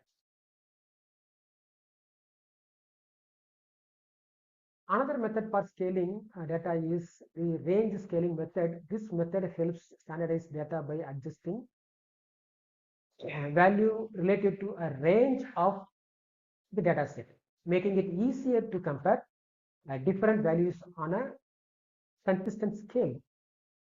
So here is how it works. Subtract the lowest observed value from the Vi, that is the variable. Divide the result by a range of the data set, which is calculated as the difference between the highest value, that is V max, and the lowest value, V min. Finally, multiply the results by 100 to get a percentage between 0 to 100. The formula for range scaling method is Vi minus V min divided by V max minus V min into 100, where V min is the lowest value in the data set and V max is the highest value. For example, let us say you have a data set representing the number of employment days lost by a different households in a year, say like 5, 10, 20, 30, and 40. So V minimum is 5, the lowest value. V max is 40, the highest value. Now to scale value, let us use 20 days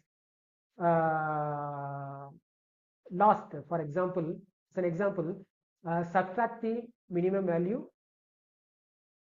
20 minus 5, it gives you 15, and divide the value by the range. 15 minus 35, that is 40 minus 5. So the result is 0.4286. So multiply the value by 100, so which is 42.86%. So the scaled value of 20 days lost is 42.86%. This allows you to compare the impact of employment days lost across different households, regardless of the original scale. In this slide, we present the tangible functional loss and damage index, which we have used in our recent study conducted in India. So developed to assess the impacts of droughts on two groups of household in the study area. Group 1 with lowest economic assets and group 2 with higher economic assets. This index integrates several key dimensions of loss and damage that go beyond just financial impacts, capturing both tangible and functional challenges. Loss of income index for group 1 experiences a significantly higher loss of income. It is 43% compared to the group 2 with 34%. This reflects their reliance on agriculture and lack of diversified income sources, making them more vulnerable to climate-induced changes. So water scarcity index is the next. So group 1 is also hit hardly by increasing cost of obtaining water, with 21% of their resources going towards water access compared to 20% for group 2. So this highlights the disproportionate burden on economically disadvantaged groups. The next index is drudgery index. The physical strain of fetching water, a task that becomes even more arduous during droughts, is more pronounced in group 1. with a drudgery index of 50% compared to 45% in group 2. So finally, indebtedness index, group 1 faces a much higher level of indebtedness of 66% as they struggle to cope with the financial pressures, leading them to take on debt often from exploitative sources compared to 44% in group 2. So this composite index offers a comprehensive understanding of how droughts impact these communities, capturing both immediate financial losses and the longer-term socio-economic and physical burdens they face. It emphasizes the importance of addressing both economic and functional dimensions of loss and damage when planning interventions. And finally, the semi-quantitative and qualitative approach. The C-CIQ toolkit integrates both semi-quantitative and qualitative approaches to assess climate risk and inform resilience strategies. First, semi-quantitative approach uses predefined indicators such as the frequency of extreme weather events or economic losses combined with expert judgment to assign scores or ranking to various climate risks. This helps quantify complex factors that are difficult to measure directly and allows stakeholders to prioritize interventions based on both data and perceived risk. On the other hand, the qualitative methods offer deeper insights into community experiences. Focus group discussions and key informed interviews capture personal accounts and expert knowledge, while shared learning dialogues promote collaboration. Participatory rural appraisal techniques like community mapping engage local communities in identifying climate risks and solutions, tapping into indigenous knowledge and practices. By combining these approaches, the C-CIQ toolkit enhances the reliability of climate risk and assessment and ensure that the solutions developed are both data-driven and contextually relevant, reflecting the real-world experiences of the affected communities. So we have adequately discussed the step 4 techniques. So thank you so much for the opportunity. So we look forward for the questions and feedback for further sessions. Thank you. Thanks, Karthi. We will now move on to the last step, which Krishna will present. And after that, I just wanted to let you know that we'll give a break of about 5 minutes because we know we've been going on for close to 2 hours now. So we'll give a break of 5 minutes and then we'll resume with responding to all the question and answer. So Krishna, go ahead, share your presentation. Thanks, Ritu. Yeah, now I will share it.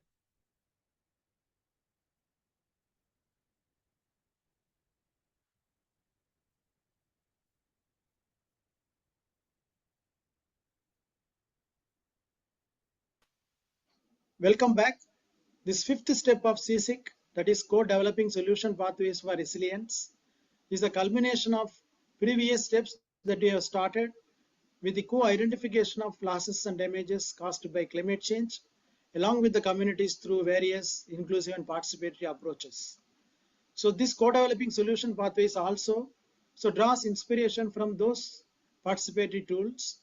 So where we involve communities to identify their own resources, also their needs and aspirations, and matching those resources with the problems that they are facing, and identifying workable solutions with other stakeholders like local government, other stakeholders. Why is step 5? The central idea of the C-CIQ is to quantify the multidimensionality of the climate impacts by putting communities at the center. In the first step, so we have enabled the communities with various inclusive and participatory tools and methods to co-identify various losses and damages they have experienced, various factors that contributed to increase or decrease their vulnerabilities to those losses and damages. So in this step, again we are going back to the communities to work jointly with them to evolve solutions. In this process, we will bring together the communities and other relevant stakeholders who are connected to them, help them to generate their needs and aspirations, assess the existing programs and policies, and identify gaps in those programs and policies, suggest refinements so that we can enhance their absorptive, adaptive, and transformative capacities. At the end, we can enable them to generate a solution matrix evolved by them collectively, built around community-driven solutions. Co-developing solution matrix is a highly process-oriented one. We can use relevant participatory tools and methods that we have discussed in the step 1, like focus group discussions, matrix ranking and scoring, resource mapping, and so on, in this process as well. We can bring the communities and relevant stakeholders together to involve in this process collectively. We can start with sharing the final outcomes of the quantification process, including the unpacking of predisposing, precipitating, and protective factors, categorization of various losses and damages based on their value spectrum, index-based evaluation of loss and damage that we have arrived at through quantification. We can put all these outcomes in a simpler and understandable form to the communities. Then we can facilitate the communities and other stakeholders to map the available resources, both man-made and natural, their adequacy and performance. Then we can facilitate them to map the existing programs available for adaptation and resilience building, their performance, gaps and needed refinements in those programs to enhance their capacities. Finally, we can facilitate them to develop a solution matrix collectively. Then we can get their approval and then we can plan for further action. As I told earlier, the first step in co-developing solution matrix is to share the outcomes of the evaluation with the communities and other stakeholders. Shared learning dialogues will help present these findings in a straightforward and accessible manner.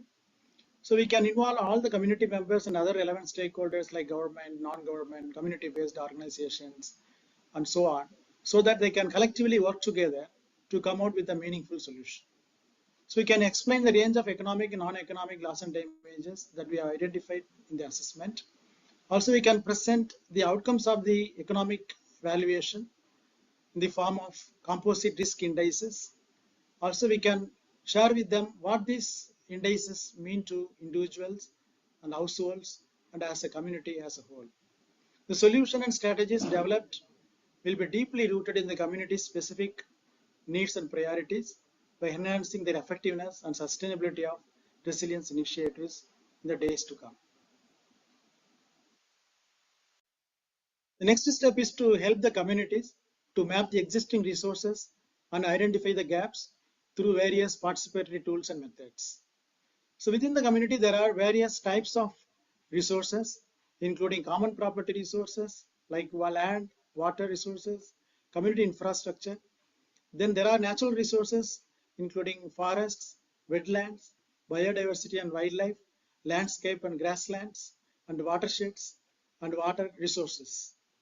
There are financial resources like savings, credit, insurance products, and DRR funds available for the communities. The human resources include the skills and knowledge of the people, education and literacy levels of the communities. So by identifying gaps in these resources, their adequacy, quality and performance, so we can integrate them into working out of the solution matrix later. Followed by assessing the resources and their performance, now we are mapping the existing programs and interventions. We can conduct participatory assessment of current social protection, adaptation and DRR initiatives. For this, we can engage with the communities, local NGOs, government bodies, and other relevant stakeholders. We can use various participatory tools like community risks and vulnerability mapping, resource and livelihoods mapping, matrix ranking, social mapping, perception mapping, and institutional mapping. So focus group discussions would generate diverse viewpoints and it will foster a shared understanding of these issues. We can raise pertinent questions with the communities to reflect, like what programs are available to reduce vulnerabilities or enhance adaptive capacities. Who has access to these programs? Are there any conditions for the inclusion? Are the programs sufficient to minimize loss and damage? Do these programs meet the specific challenges faced by the communities? So what are the shortcomings of each program? What changes they are necessary? So we can raise these questions to the community so that they can come out with suitable remedies. We can assess the existing social protection programs for their timeliness and effectiveness, whether the support reaches the most needy in a timely and effective manner. So whether the existing programs include different vulnerable groups in their eligibility criteria. So are the local institutions capable of delivering these programs effectively? Then what form of support available for the communities? For instance, whether they are cash transfers, food aids, cash for work, and so on. So are these supports appropriate and sufficient to help communities to cope up during the crisis? Also, we can look at benefit adequacy and support packages. So what is the average per capita transfer? And does it adequately cover both economic and non-economic loss and damage? By conducting these comprehensive assessments, we can co-identify the strengths and weaknesses of these existing programs, which can help in developing further strategies to enhance them or better meet the community needs. So the final step is developing a solution matrix through participatory processes. We have taken up a thorough assessment of the existing resources and the existing social protection programs. Now we can explore with the communities on what programs, strategies and systems, delivery mechanisms and financing approaches can provide holistic safety net and support better preparedness. We can co-develop solution matrix with the communities for strategies to improve the existing policies and programs or evolve newer programs. We can ask the communities to discuss around what critical interventions are necessary to enhance their resilience at household and community levels. So what immediate, medium-term and long-term solutions that is a community prioritize? So what are the perceived barriers or risks that could potentially increase their vulnerabilities? By asking these questions, we can make the communities to discuss around, then come out with workable solutions and build the solution matrix. The solution matrix primarily targets building three distinct capacities at the community level, including the absorptive capacities, adaptive capacities, and transformative capacities. These absorptive capacities allow the communities to manage and withstand the effects of climate shocks by reducing the immediate damage and maintaining the functionality during the crises. We can build this absorptive capacity through emergency fund access by establishing and facilitating access to these emergency funds that can be quickly mobilized in response to climate events. By strengthening safety nets, developing and enhancing social safety nets such as food, health, and temporary shelters, we can safeguard the most vulnerable populations during and after the disasters. Community-based early warning systems, by implementing localized early warning systems, we can enhance the real-time responsiveness and community preparedness for impending climate events. This adaptive capacity focuses on adjustments in the processes, practices, and structures to moderate the potential damages. We can promote this adaptive capacity through diversified livelihood strategies, promoting livelihood diversification to reduce dependency on climate-sensitive resources, thus enhancing economic resilience. Infrastructure resilience upgrades. By upgrading the infrastructure to withstand climate impacts, such as improving water management systems to deal with the droughts and floods. Education and training programs. By providing education and training to build knowledge and skills so that supports adaptive practices and technologies. By using these adaptive capacity building programs, we can enhance their adaptive capacities. Solutions to enhance transformative capacities. This transformative capacity involves creating systemic and long-term changes that fundamentally enhance the capabilities of the communities to face climate change. So we can include policy reforms and innovations by advocating for and implementing policy reforms and address underlying risk factors for climate vulnerability, including land rights and environmental regulations. Institutional and governance strengthening, by strengthening institutional and governance systems to support integrated climate risk management approaches. By community empowerment programs, facilitating programs that empowers the communities to have a voice in the planning and decision-making processes that ensures the local needs and priorities are properly addressed. constructing a solution matrix. Using the participatory approaches, we have generated a wide range of programs and strategies that can potentially enhance the capacities like absorptive, adaptive, and transformative capacities at the community level. Now let us ask the stakeholders to rank and prioritize these solutions. We can ask them to identify solutions that are needed in short term, medium term, and long term based on their expected implementation and impact timelines. Also, we can ask them to identify the solutions needed at different geographical scales, at micro level, at meso level, then at the macro level. So all this information generated can be collated and presented in the form of a matrix, and we can ask the stakeholders to discuss and validate and approve it. So this is an indicative structure of a solution matrix. So this matrix targets enhancing resilience capacities of the communities primarily. Each capacity requires a set of workable and locally relevant solutions. These solutions require clear and well-defined programs and interventions. We can ask the stakeholders to identify timeframes and resources required to realize the expected outcomes of each of these capacities. The facilitators can go beyond this framework, and it relies on their creativity and process innovation. The success of a well-developed solution matrix we can see with the ownership of the communities they place on the entire process of building this matrix and their commitment to realize this plan in a collaborative manner.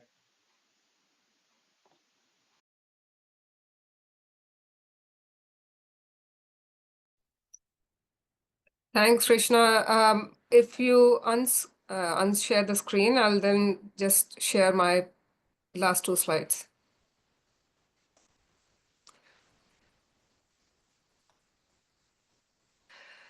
So I know we are almost towards the end of the presentation today of all the slides, and I'm just trying to share my screen here. Share. So, just bear with us, and we'll just share two more slides, and then we'll break for about 5 minutes.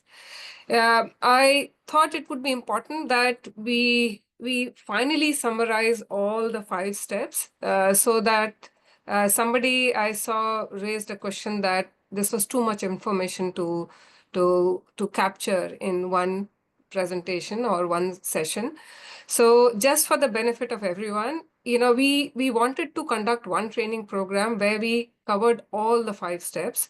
And based on what your suggestions come from different stakeholders, we can either organize another sets of training programs covering different types of economic and non-economic loss and damage. For example, we can have one training program that only focuses on, for example, impact of climate change on mental health and physical health, or one training program only looking at how we can apply this toolkit on loss of cultural heritage, for example.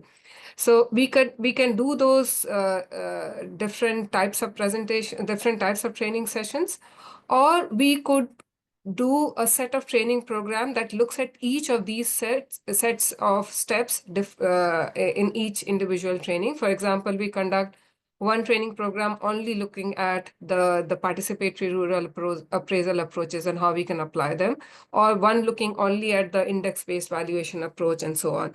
So do write to us as to how you would want the subsequent trainings to be conducted, and we'll try our best to organize it in that fashion. Now, in this slide, we have captured all the 5 steps. So for example, the very first step would be around going to the community and trying to understand the predisposing factors through participatory approaches, and then organizing them through a taxonomical approach. And as you will see here, we have tried to summarize the 4 predisposing factors in terms of economic, social, political, and demographic. And then you look at the precipitating factor, again, going to the community, getting their perspective as to how the climate impact trends are impacting them, and then to work out what the cascading effect of those impacts are when they combine with the predisposing factor. You can see the plus sign here. So precipitating plus predisposing factor, what it leads to. And these two factors together create vulnerability if their access to protective factor is broken. For example, the protective factors could be in the form of financial safety net. For example, insurance could be one safety net. There could be social protection program for women and children. There could be disaster risk response mechanism. So all of these are there, but their access to those protective factors could be broken either because they are marginalized and don't have access to institutions. So, or they are from a disadvantaged category who do not, even if there is a social protection available, but because of corruption, they're not able to access them. So a lot of predisposing factors impact the access to protective factor, or in some cases, the protective factor may not be available itself. So all of these three factors together create vulnerability that then leads to economic and non-economic losses and damages.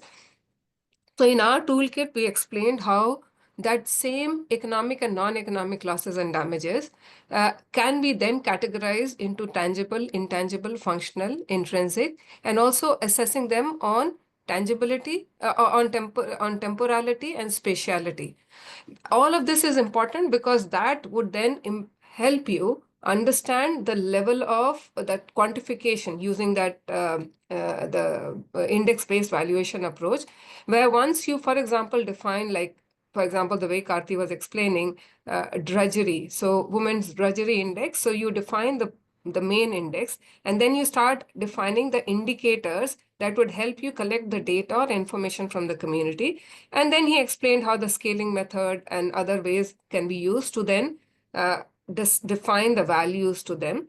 And then what you then come out is with a range of the step 5, which was detailed, which explains what kind of solutions can be adopted at absolutely micro level, which is at the level of individuals, families, or community level, which is at the micro level. But at the same time, some measures would have to be taken at the meso level by the local governments, by the community-based organization, or by other local NGOs or other relevant entities or institutions. So it is not that all the response mechanism has to come at the local level. Some has to come at meso level, and some has to come at a higher level. For example, the national level, at subnational level, even by the international agencies, and so on. So it is important that you clearly define each of those stages at the three solutions at the three levels.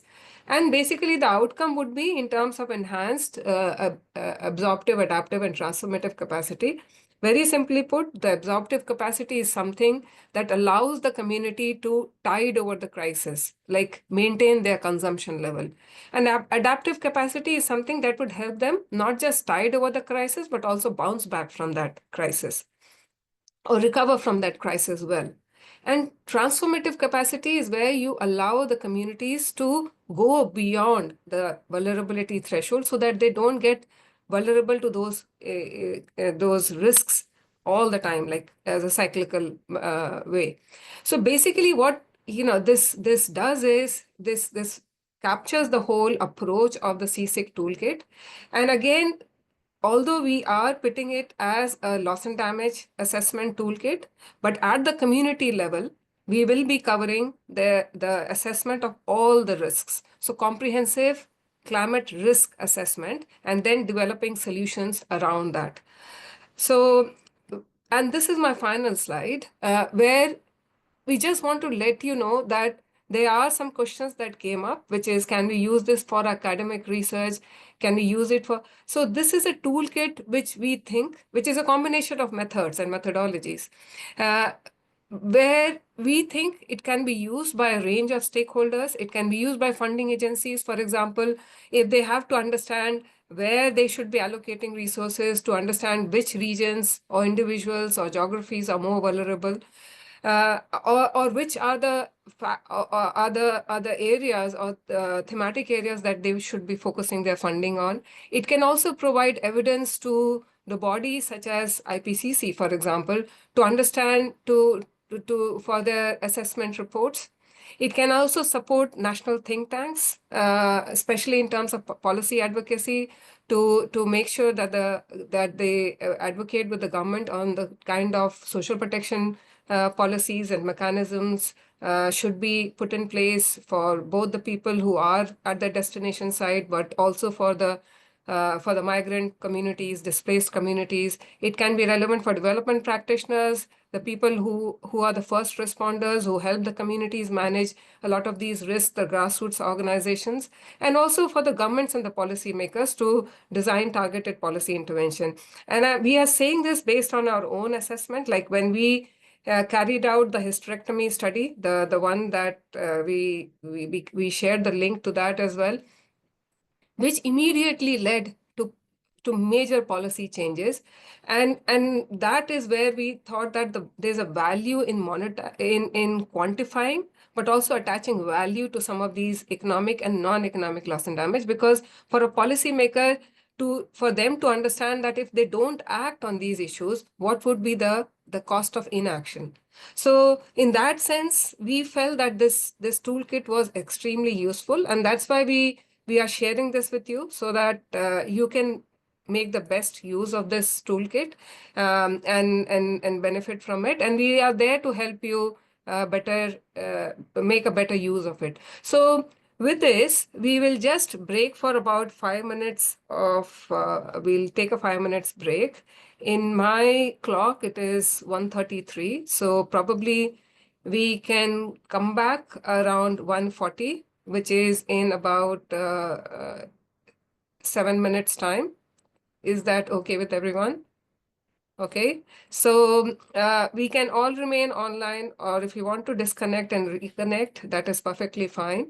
But we will reconvene in about 5-7 minutes, and then we'll address all your queries. And we'll also ask you to, if we haven't addressed any of the queries, we'll ask you to raise them again. And in case we are not able to address any of the queries, please share with us thank you. Share with us your email, and we'll be happy to respond to them. So, okay, and we'll see you back in about 5 minutes.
Hello and welcome, everyone.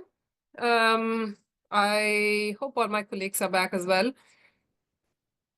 Okay, so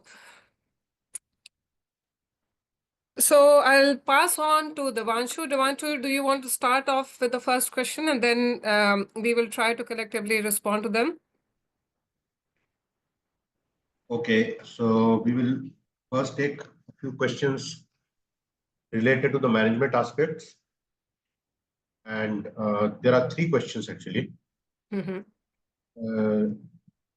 were asked. The first one was regarding the certificate. Will there be a certificate at the end of the training? This was asked multiple times. Okay, so in terms of I have seen, like, normally we do not follow this thing of providing training certificate. This is a training which is more operational rather than academic. But if anyone needs, if you are a student, if you joined and you need a certification of some sort, then do share with us any format that you would want in, and we'll try to see if we can issue one. Okay. Then the second question was, how can one join this research network? So on this, we have created a community of practitioners, if you call it, which we have established a loss and damage research observatory website. Krishna, I will request you to paste the link of the website there, where and also do share that link where anyone can register themselves. So within that website, we currently have created profile of all the research scholars who were selected as part of the Salimul Haq Research Scholarship. We have also created a separate profile for all our mentors. And as I said in the beginning, mentors, my hats off to the mentors, because they are the one who are providing a lot, who have pledged to provide a lot of time to all these young scholars and researchers, and especially grassroots organization as well. So but we are opening that area to anyone globally who wants to come and become member of Loss and Damage Research Observatory. They can join that. They can create a profile for themselves, and not just profile for themselves. If they want to add their blog, any blog that they have written, any research paper that they have written, and they want to share it, they do not have any platform where they can publish, they can upload that paper there and we will review it. We have a clearing house, like we have a research steering committee which will review that, and if we find it of a particular standard, then we will also publish that on our website, and we will include that in our resource directory, because we thought that creating this platform was important to provide a place where the researchers from Global South can actually come forward and publish any of the papers. So if you have done any research and you don't have a place where you have published it yet, we will encourage you to come and publish it there. So Krishna, do share the link of where people can upload their profile as well as their application. Ritu, the next question is related to the mentorship. Will there be a share, and this was asked by a mentor, will there be a shared space for mentors to connect with one another, allowing for brainstorming, asking questions, or verifying information to enhance the overall mentorship experience? And also a similar question has been asked, how can the mentors connect to the mentees, and what will be the process of mentorship? How will it be helpful to get more details on this? I think Devanshu, this is a question for you and Rashi actually. But I'll just start and then maybe you can add. We Within the Loss and Damage Research Observatory website, we will also create a discussion forum so that all the mentors are aware of what's happening with other research mentors and what experiences they are gaining, what learnings they have drawn from the mentees that they are supporting. So that discussion forum would be created, but Devanshu, you have been part of previous two exercises. Rashi has been part. So if you want to add anything to that as to how you propose to take this forward or connect researchers to the mentors. We are in the process of, sorry, thank you, Ritu. We are in the process of actually identifying the demand from the support from the mentees, and we are looking at the skill set available with the mentors and in the process of matching that. Secondly, going back to that question of allowing for discussions or a shared space for mentors, in addition to the dialogue session, we can also think about organizing one or two virtual meetings, short meetings on specific topics, well planned. That is also something that we can think about. So that was on that. Can we go to the next question now, Ritu? Thank you. So there was also an interesting question: who is the point of contact to discuss interest in deploying the tool in a few countries in the Caribbean? So Ask that again, Devanshu, please. Contact who is person or to discuss interest in deploying the tool in a few countries in the Caribbean. You can reach out to me. My email address, I'll request Martin to put it there. And we are currently doing a lot of work with small island developing states. And in fact, we recently launched a debt sustainability investment support service. As part of that, we are also focusing on building capacities at the country level, especially within the universities and local organization. We have another IDRC supported program where we have actually picked up two countries, Barbados and Antigua Barbuda, where we will be providing more hand-holding support. But we are in the process of initiating these work, and if you have any interest, please do reach out to us directly, and we'll be happy to support. We'll be happy to connect you with the right people and integrate you as part of our work. So Ritu, the next set of questions will be related to the toolkit. And may I ask Rashi to share a few of those questions? Rashi? Thanks, Devanshu. Yeah, I'll do that. So I'll start with some general questions on the toolkit. The first question that I can see is what would the engagement and approach strategy in areas where climate change has created social environments of hostility and rejection, and therefore in such cases the community will be reluctant to participate. What will the toolkit, how will the toolkit work here, and will the toolkit consider this situation? Thanks, Rashi, and thanks for raising that question again. In fact, myself, Karti and Swati, we are engaged in conducting a research in Mali, Mopti region, which many of you would know is fragile and conflict affected. We have used the same toolkit there as well. But the same toolkit can be used in any context. The same approaches would work. But as you've rightly said, when there is hostility, when you can't really go and work with a community, the only thing really works still is engagement with local organizations. So we could conduct that research only because we had an excellent partner on the ground, Tashakt, which works, and Dan Church, which has worked on the local, which has very good connection with the community, which has been supporting community. So when local organizations have that trust built with the community, then it is easier to conduct these processes. So the same approach would work. In terms if I'm only purely focusing on the toolkit, the same toolkit would work. But the only difference in such cases would be that you'll have to partner with local organizations, which has community trust, which has good linkage with the community, and with whom community would feel confident opening up and sharing their experiences of what they're facing as a result of climate change. Okay, so I'll club two questions together. So part one is how does ecosystem services become intangible loss? And the other question is around, it's about, does an individual loss and damage has a unique position in terms of value, tangibilities, temporality, and spatiality? I could understand the first part well. I can't understand. I'm really not able to understand the second part, but I'll try to answer it as best as possible. So ecosystem services, ecosystem is a big thing. So it delivers different values, or it has different outputs. So one is the tree itself, the products that you receive from a forest, for example. You have fruits, you have trees, you have a range of other things. But you also have the natural beauty, the aesthetic value. People go into the forest. In many indigenous community, they treat that whole ecosystem itself as spiritual. They go inside, they rever that whole.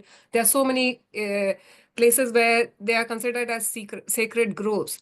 So, if you consider that the real services for in terms of the output in terms of fruits or the non-timber forest products, they are tangible outputs.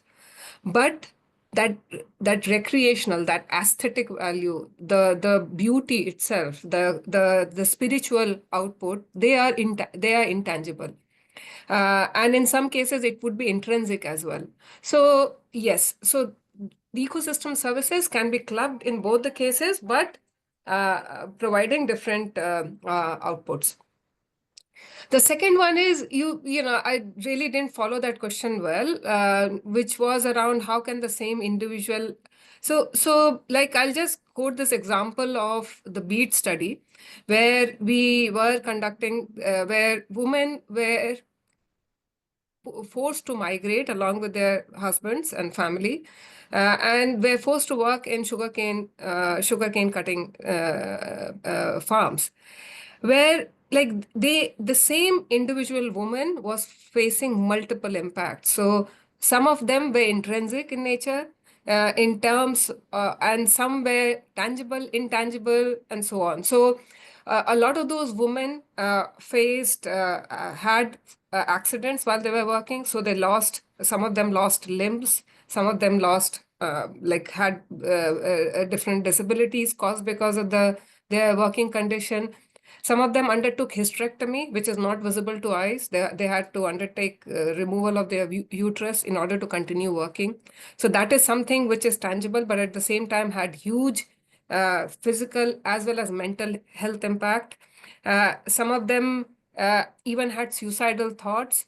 So like the same individual which is exposed can have a range of functional, intrinsic, tangible, intangible losses. So all of that also had an impact on their productivity. They were not able to work as much as they would have worked under normal conditions. So it had a functional impact on them as well.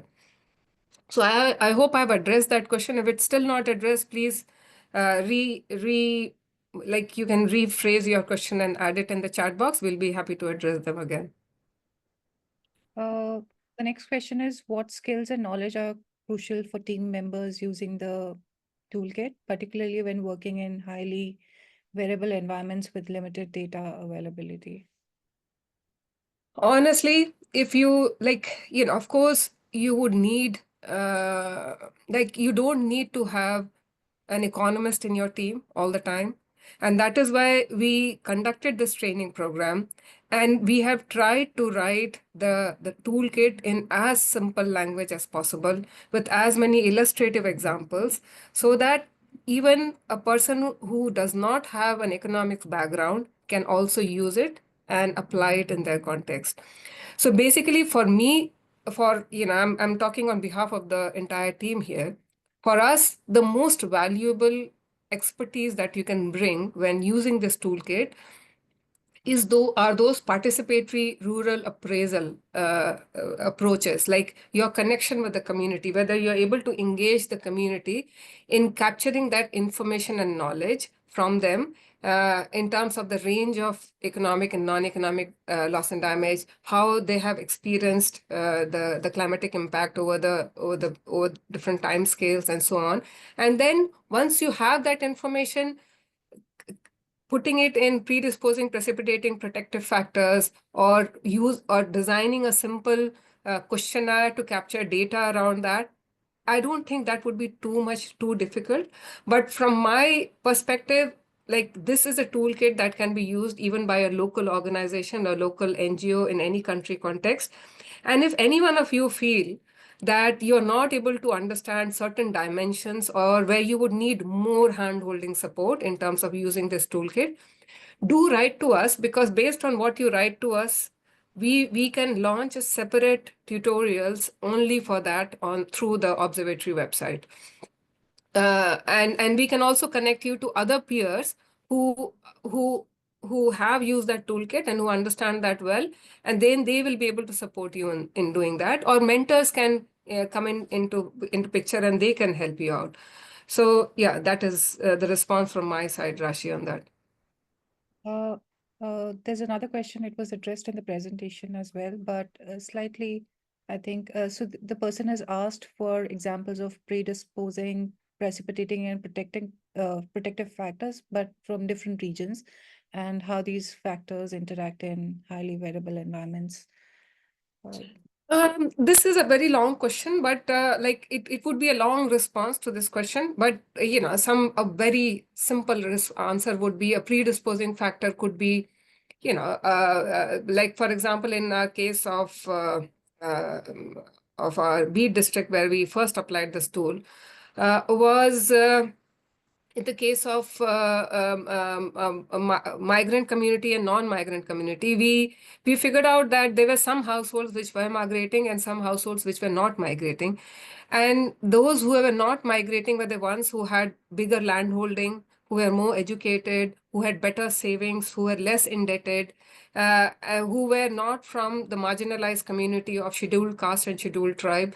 So these were some of the predisposing factors. And precipitating factor in that area was extreme level of drought, higher frequency and intensity of drought. But that same intensity of drought was impacting these two different types of households differently. So one was choosing to migrate, the other one staying in their native village. So, but I can always bring in Devanshu. You can share some experience from your Bangladesh research as to some predisposing precipitating. Maybe Karthi, you can come in on the Mali study, predisposing precipitating.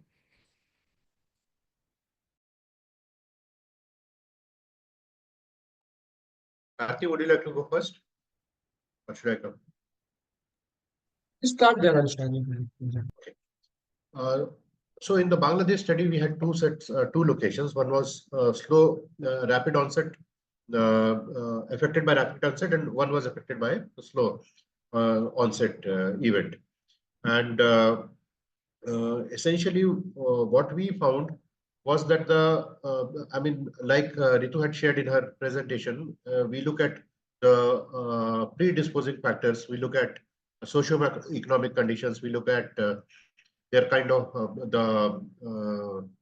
their education levels, the social status that they are having, the housing type, the income levels, the land amount of land that they have, amount of land that they can lease, by what kind of, how many months of engagement of work that they have got.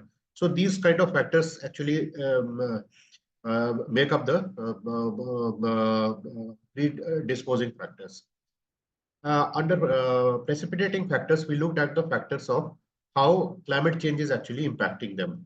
We looked at the kind of climate events that are actually taking place in that particular region and what are the losses and damages the community is actually facing.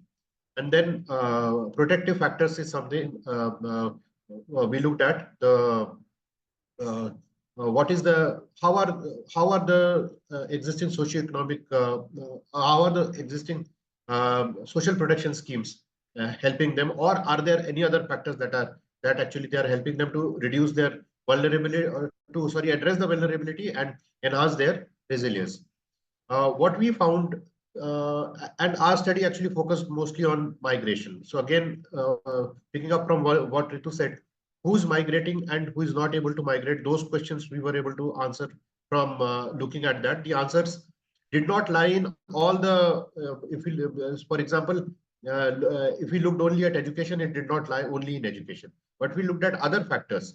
What we found that there is also just a minute, I've got some. There are also other factors, for example, income levels, or there is a minimum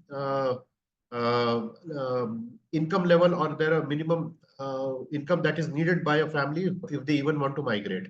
The second factor was there was also socially there should be people who are available in the household who are able to migrate. If there are families containing old people and other things, I mean, they cannot migrate for economic reasons. So those were the other things that came out. I mean, I can go on about that because I have done a lot of work on that, but I think I would like to give it back to, and Ritu, this is important actually. We have to clarify because another question in the chat came, can we classify environmental factors as predisposing factors? So I think it is important to clarify this factor here. Karthia, you are on, and Ritu, I would request you to do a small sum up again. Thank you, Devanshu. Ritu. Recently, I completed a study in Mali, in the Mopti region of the country, so, which is one of the conflict and climate affected regions of the country. In this study, we have stratified the entire population into three groups: the non-migrants, seasonal or internal or temporary migrants, and permanently displaced households. So these two factors, particularly climate and conflict, they are all precipitating. They affect all the households the same intensity and the same level of frequency. However, certain households decide to permanently displaced from the village, and certain households go opt for seasonal migration. Certain households do not migrate, remain at the village. So it depends on the level of vulnerability and educational status and land holding, all these kind of factors. For example, the displaced households among these three groups are the most vulnerable of the community. They are mostly herders. They do not have a better land holding. So their vulnerability is very unfavorable already because of these two precipitating factors, conflict and climate change. So they have to move out of their source villages permanently. And the rest of the two categories, non-migrants and migrants, their socioeconomic features are almost the same between these two factors. However, so they differ in terms of land holding, particularly in education. So while the non-migrants have better land holding than the migrants, and the migrant households have better education than the non-migrant households. Because of these reasons, they have to decide to migrate or not to migrate. These are some of the extracts from the preliminary findings. So we are planning to publish this study soon, and we'll get more insights. Thank you, Devanshu. Over to you, Ritu. Thank you, Karthi. The basic point is, see, we going in, like when we start the research, we don't know about these predisposing, precipitating, and protective factors. So how these things interact. The only way we could find out was going to the community and asking them. But going to community and asking them also requires framing of that the set of questions or those approaches, and that is why you need some of those the tools that Krishna presented in terms of community engagement. Like once you start doing that engagement, you can go and start chatting with the community, but then sometimes you don't get that structured response for extra, like, I don't want to use that word extraction, but unless you find out how those predisposing and precipitating factors are interacting with each other, you really cannot work out what solutions might work. So, like, for example, as I said, in Beat District, the people with better education, better land, and better irrigation facility were the ones who were not migrating. Whereas that's not the case in the case of Bangladesh, or even in the case of Mali, where we saw that even the people who had land, they were still migrating because the people who had land could sell the land and then cover the cost of migration, because the cost, even migration, is a huge expense. So there are different dimensions to it, and that can only be brought out if you do this whole research in a more structured manner to understand that interlinkages between the predisposing and precipitating factor. Now, going back to that point that Devanshu raised from one of the questions were raised by the participant, whether environmental factors can be considered. Of course, yes, environmental factor would be considered as a predisposing factor because it is the environmental, for example, a place which has forestry resources, which is starting to degrade, or like where there used to be a water aquifer or a perennial river which has now become seasonal. So all of these are environmental factor that needs to be considered as predisposing. And if you feel that they are degrading or there is lack of those environmental services there, then definitely that should be considered as a predisposing factor.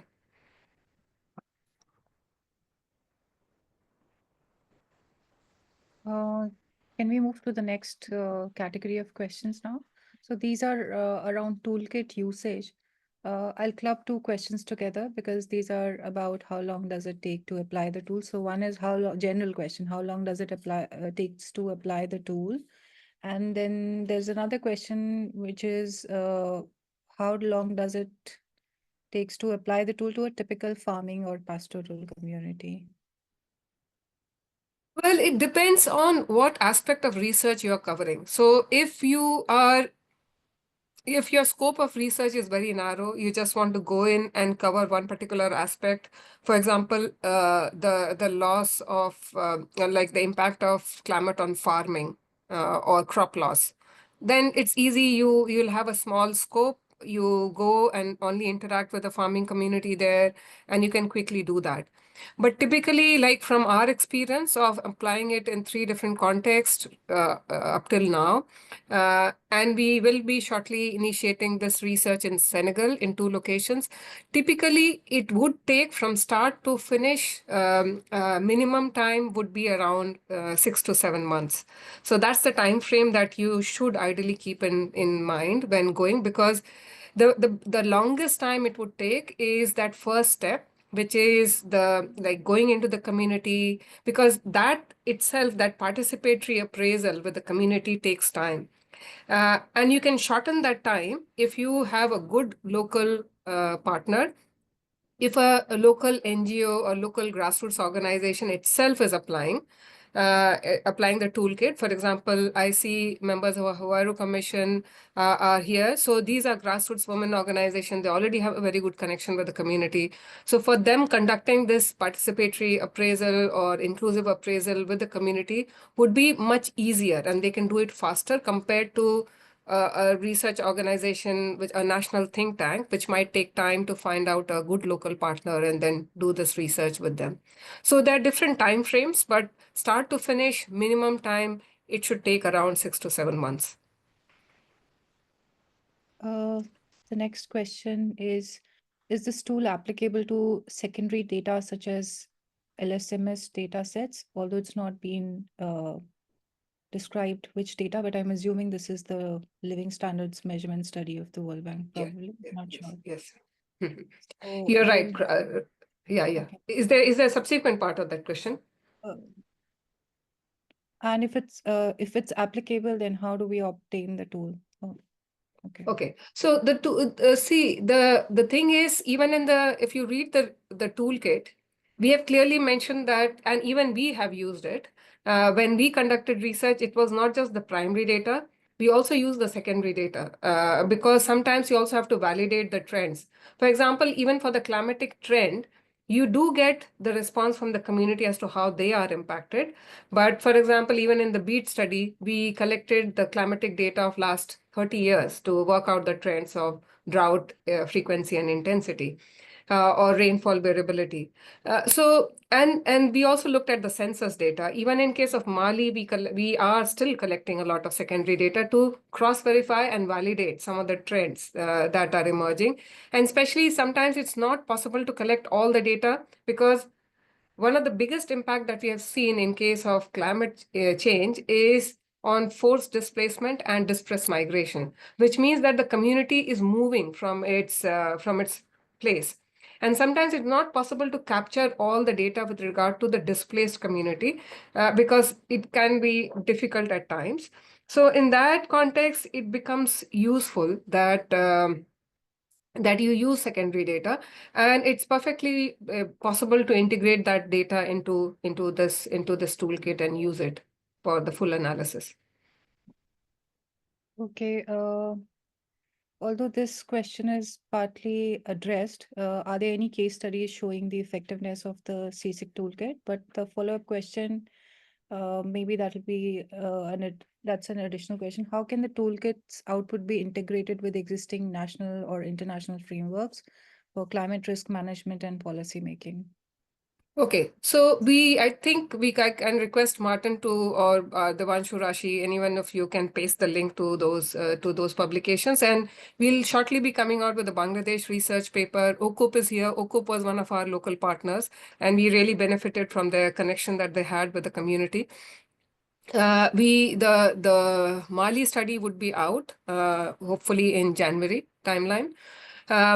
So they are there, but we've also done a couple of case study assessment, which we didn't author. A lot of authors from Global South carried out those case studies on non-economic loss and damage. And we, in fact, then applied this approach on 5 of those case studies, which we have covered in our C-CIQ toolkit as well. Now, Martin, can you paste the hysterectomy study paper here, the one from Maharashtra? The second part, Rashi, was, I forgot, the second part of the question was? You are on mute, sorry. Sorry. How can the toolkit's outputs be integrated with existing national or Yes. So the point, that is where the step 5, which we explained, was that once you come out with that solutions, once you come out with those, when you know after step 4 that these are the range of impacts and this is the volume of impact on different community groups within a region, then you can then go back, as Krishna explained in the step 5, of then working with the community in trying to understand, for example, which of the existing programs are working well in helping address some of those climatic impact, both economic and non-economic, where are the gaps, how those gaps can be addressed, and is there a requirement for a new program to address some of those non-economic losses and damages. So once you start doing this, then you can understand what measures need to be taken at subnational level and then at the national level. But very quickly, something that we are doing under the All Act initiative is to now start using this toolkit to carry out comprehensive. So within the All Act, we are working with about 8 least developed countries and small island developing states, where the whole idea is to use this approach, this toolkit, to do a comprehensive climate risk management planning at the local level, compile it at subnational level and then at the national level, and then use the outputs from this to understand, then create that national facilities for loss and damage, and within this national facility, which is akin to a lot of people are calling it as national platforms. But the idea is there we look at all these plans together and see where the existing government programs are already supporting many of those, how it can be bolstered through additional sources of financing. And even for when the loss and damage fund becomes available and gets further capitalized, we'll have to see how these countries can then request for funding support to fill in gaps between some of those which has come out from some of those plans, or then use those plans to then leverage private sector investment or other sources of finance. So yes, that is something that we are already planning to do, but we are going to do that in partnership with a lot of these organizations, something that we said that we are working with IDRC in. So we have picked about 6 countries where we'll be working more closely in creating that scale of planning process bottom up, so that then it becomes more structured. And those plans will be comprehensive climate risk management plans. So it would not just be about looking at the loss and damage, but it would be how both adaptation as well as loss and damage can be addressed together, rather than only looking at, what is, because the way climatic impacts are increasing, those impacts which are right now adaptable can also become non-adaptable in future with the rising impacts. So that is the approach that we plan to adopt.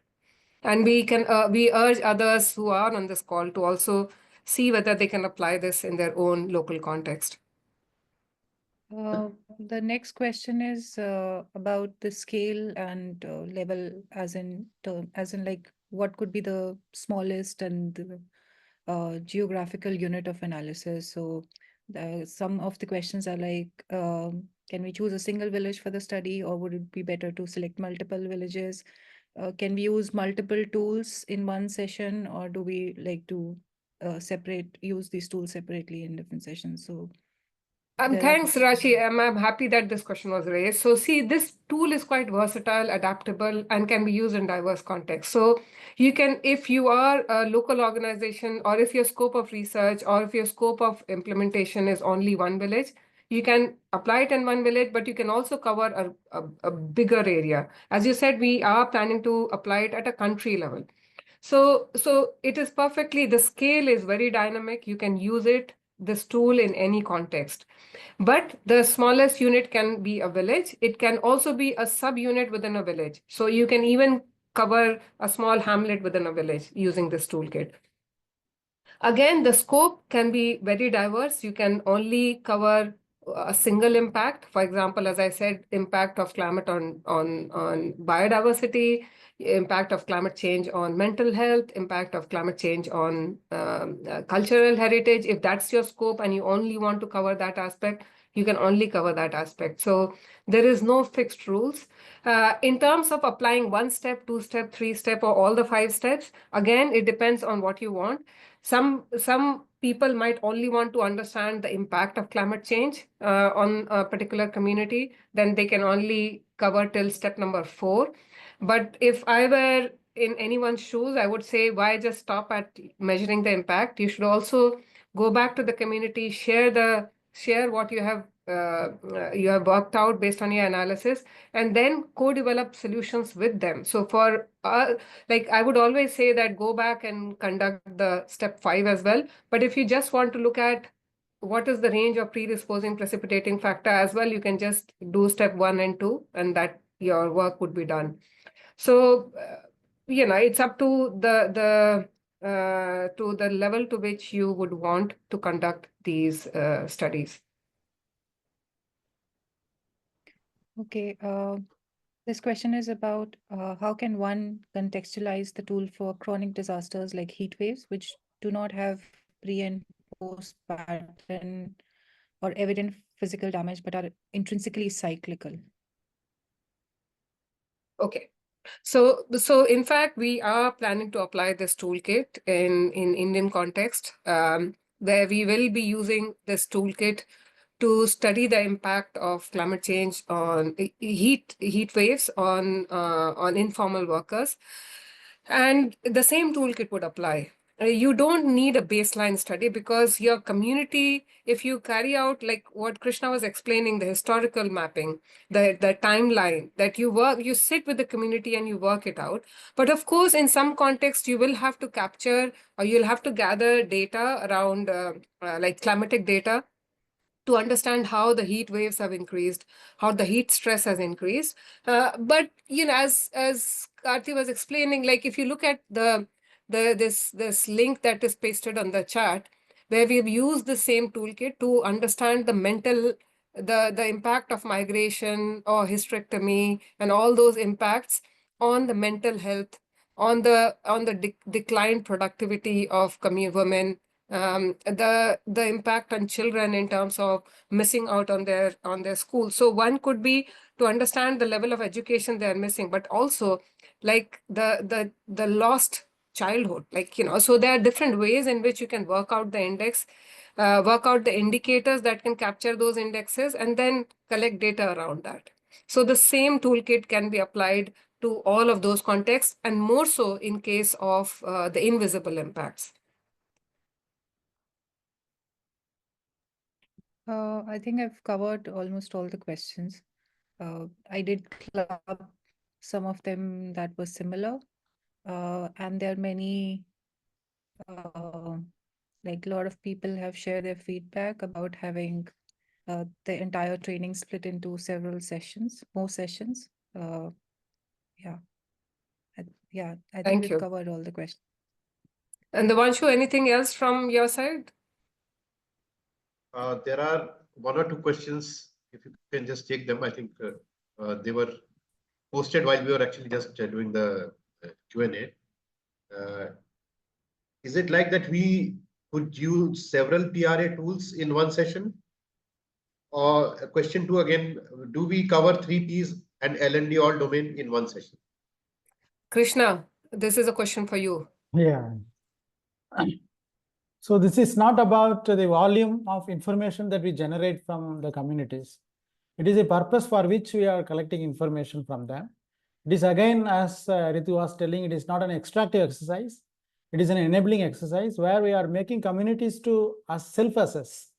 So that needs definitely time. They need to think, they have to discuss, they have to come up with their consensus, they have to put their thoughts in a paper, on a floor. So it needs time. So we need to allow the time. So it is better not to rush, because if you rush the communities, then your PRA output won't be of any use.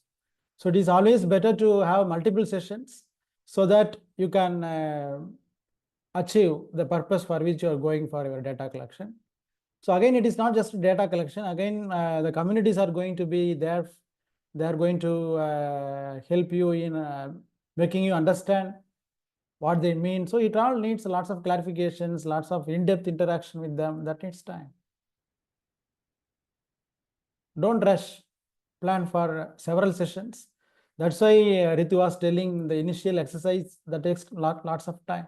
Working with communities, you need to prepare them. You need to gain their trust first. They should willingly share the information.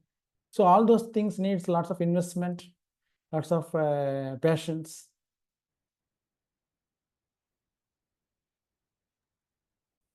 There is a follow-up question to again on this. Then it should be with the same group of people.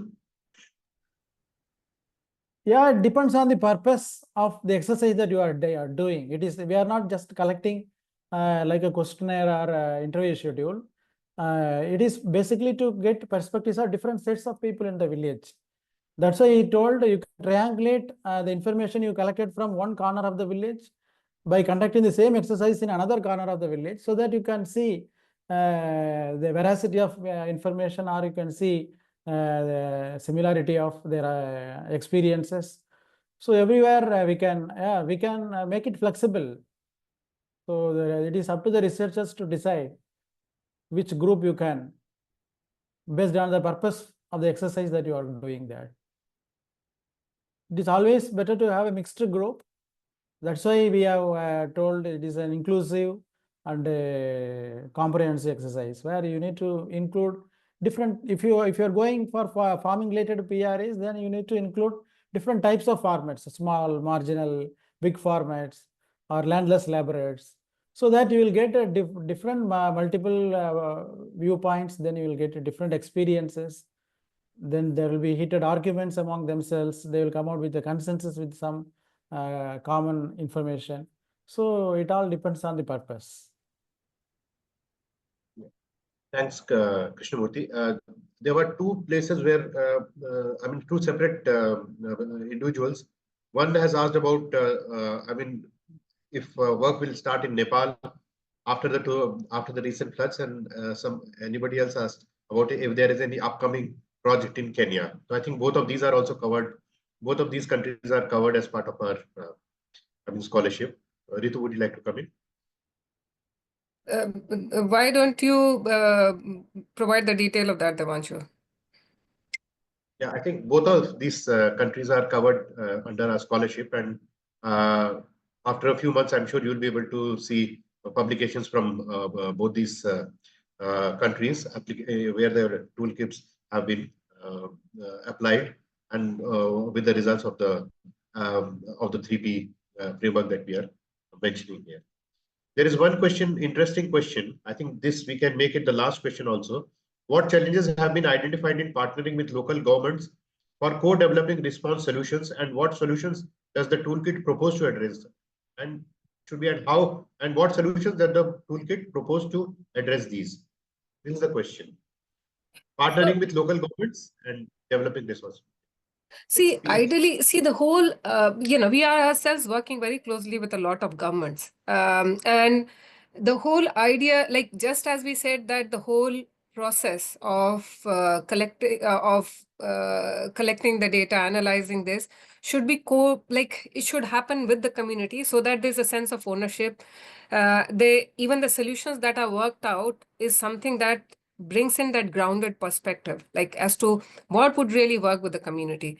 And if you're doing that, and if the local governments understand that the process that you're adopting is reliable, it's something that would come up with realistic information, then they always value that kind of output. And I'll just give you one example. Like when we were like, governments also have a bit of constraint. For example, when we were working in Bangladesh, this is about 2 years back, and there was so much information around the groundwater salination that young girls, women, they were drinking saline water, and that was impacting their health. And we went back and talked to the Department of Environment about this. And they said, like, this is stray incident. This is happening in 1 or 2 villages. This is not a common problem. And that is when we decided that, we need to come up with quantification of these impact.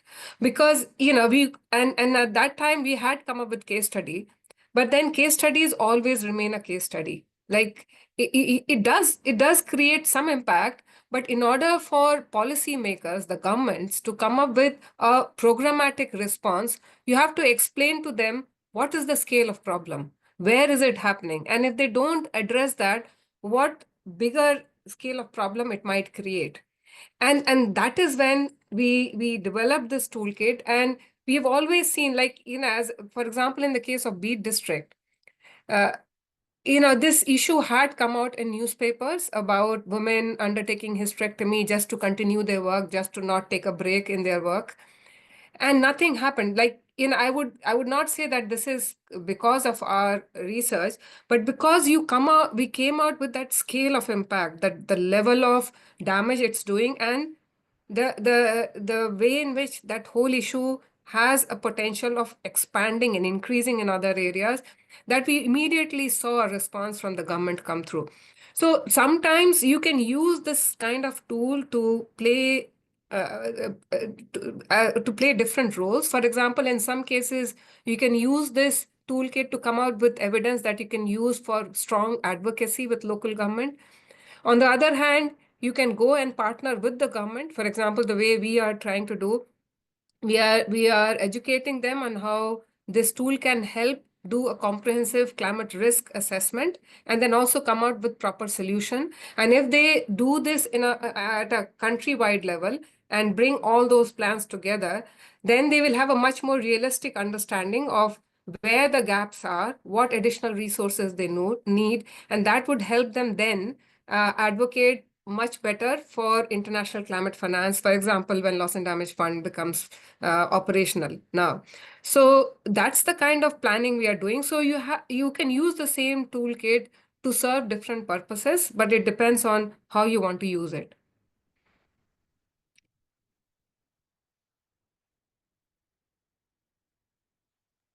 That's it, Rashi. I'm sure most of the questions are answered. But I would say I still see about, like, if there are any questions, I know because we translated this Zoom call into a workshop mode. If you still want to ask question, we have about half an hour more, because so if you raise your hand, I think we can enable you to talk. So I can see Irene, your hand is up. Would you want to ask a question? And we can you can unmute and raise your question yourself.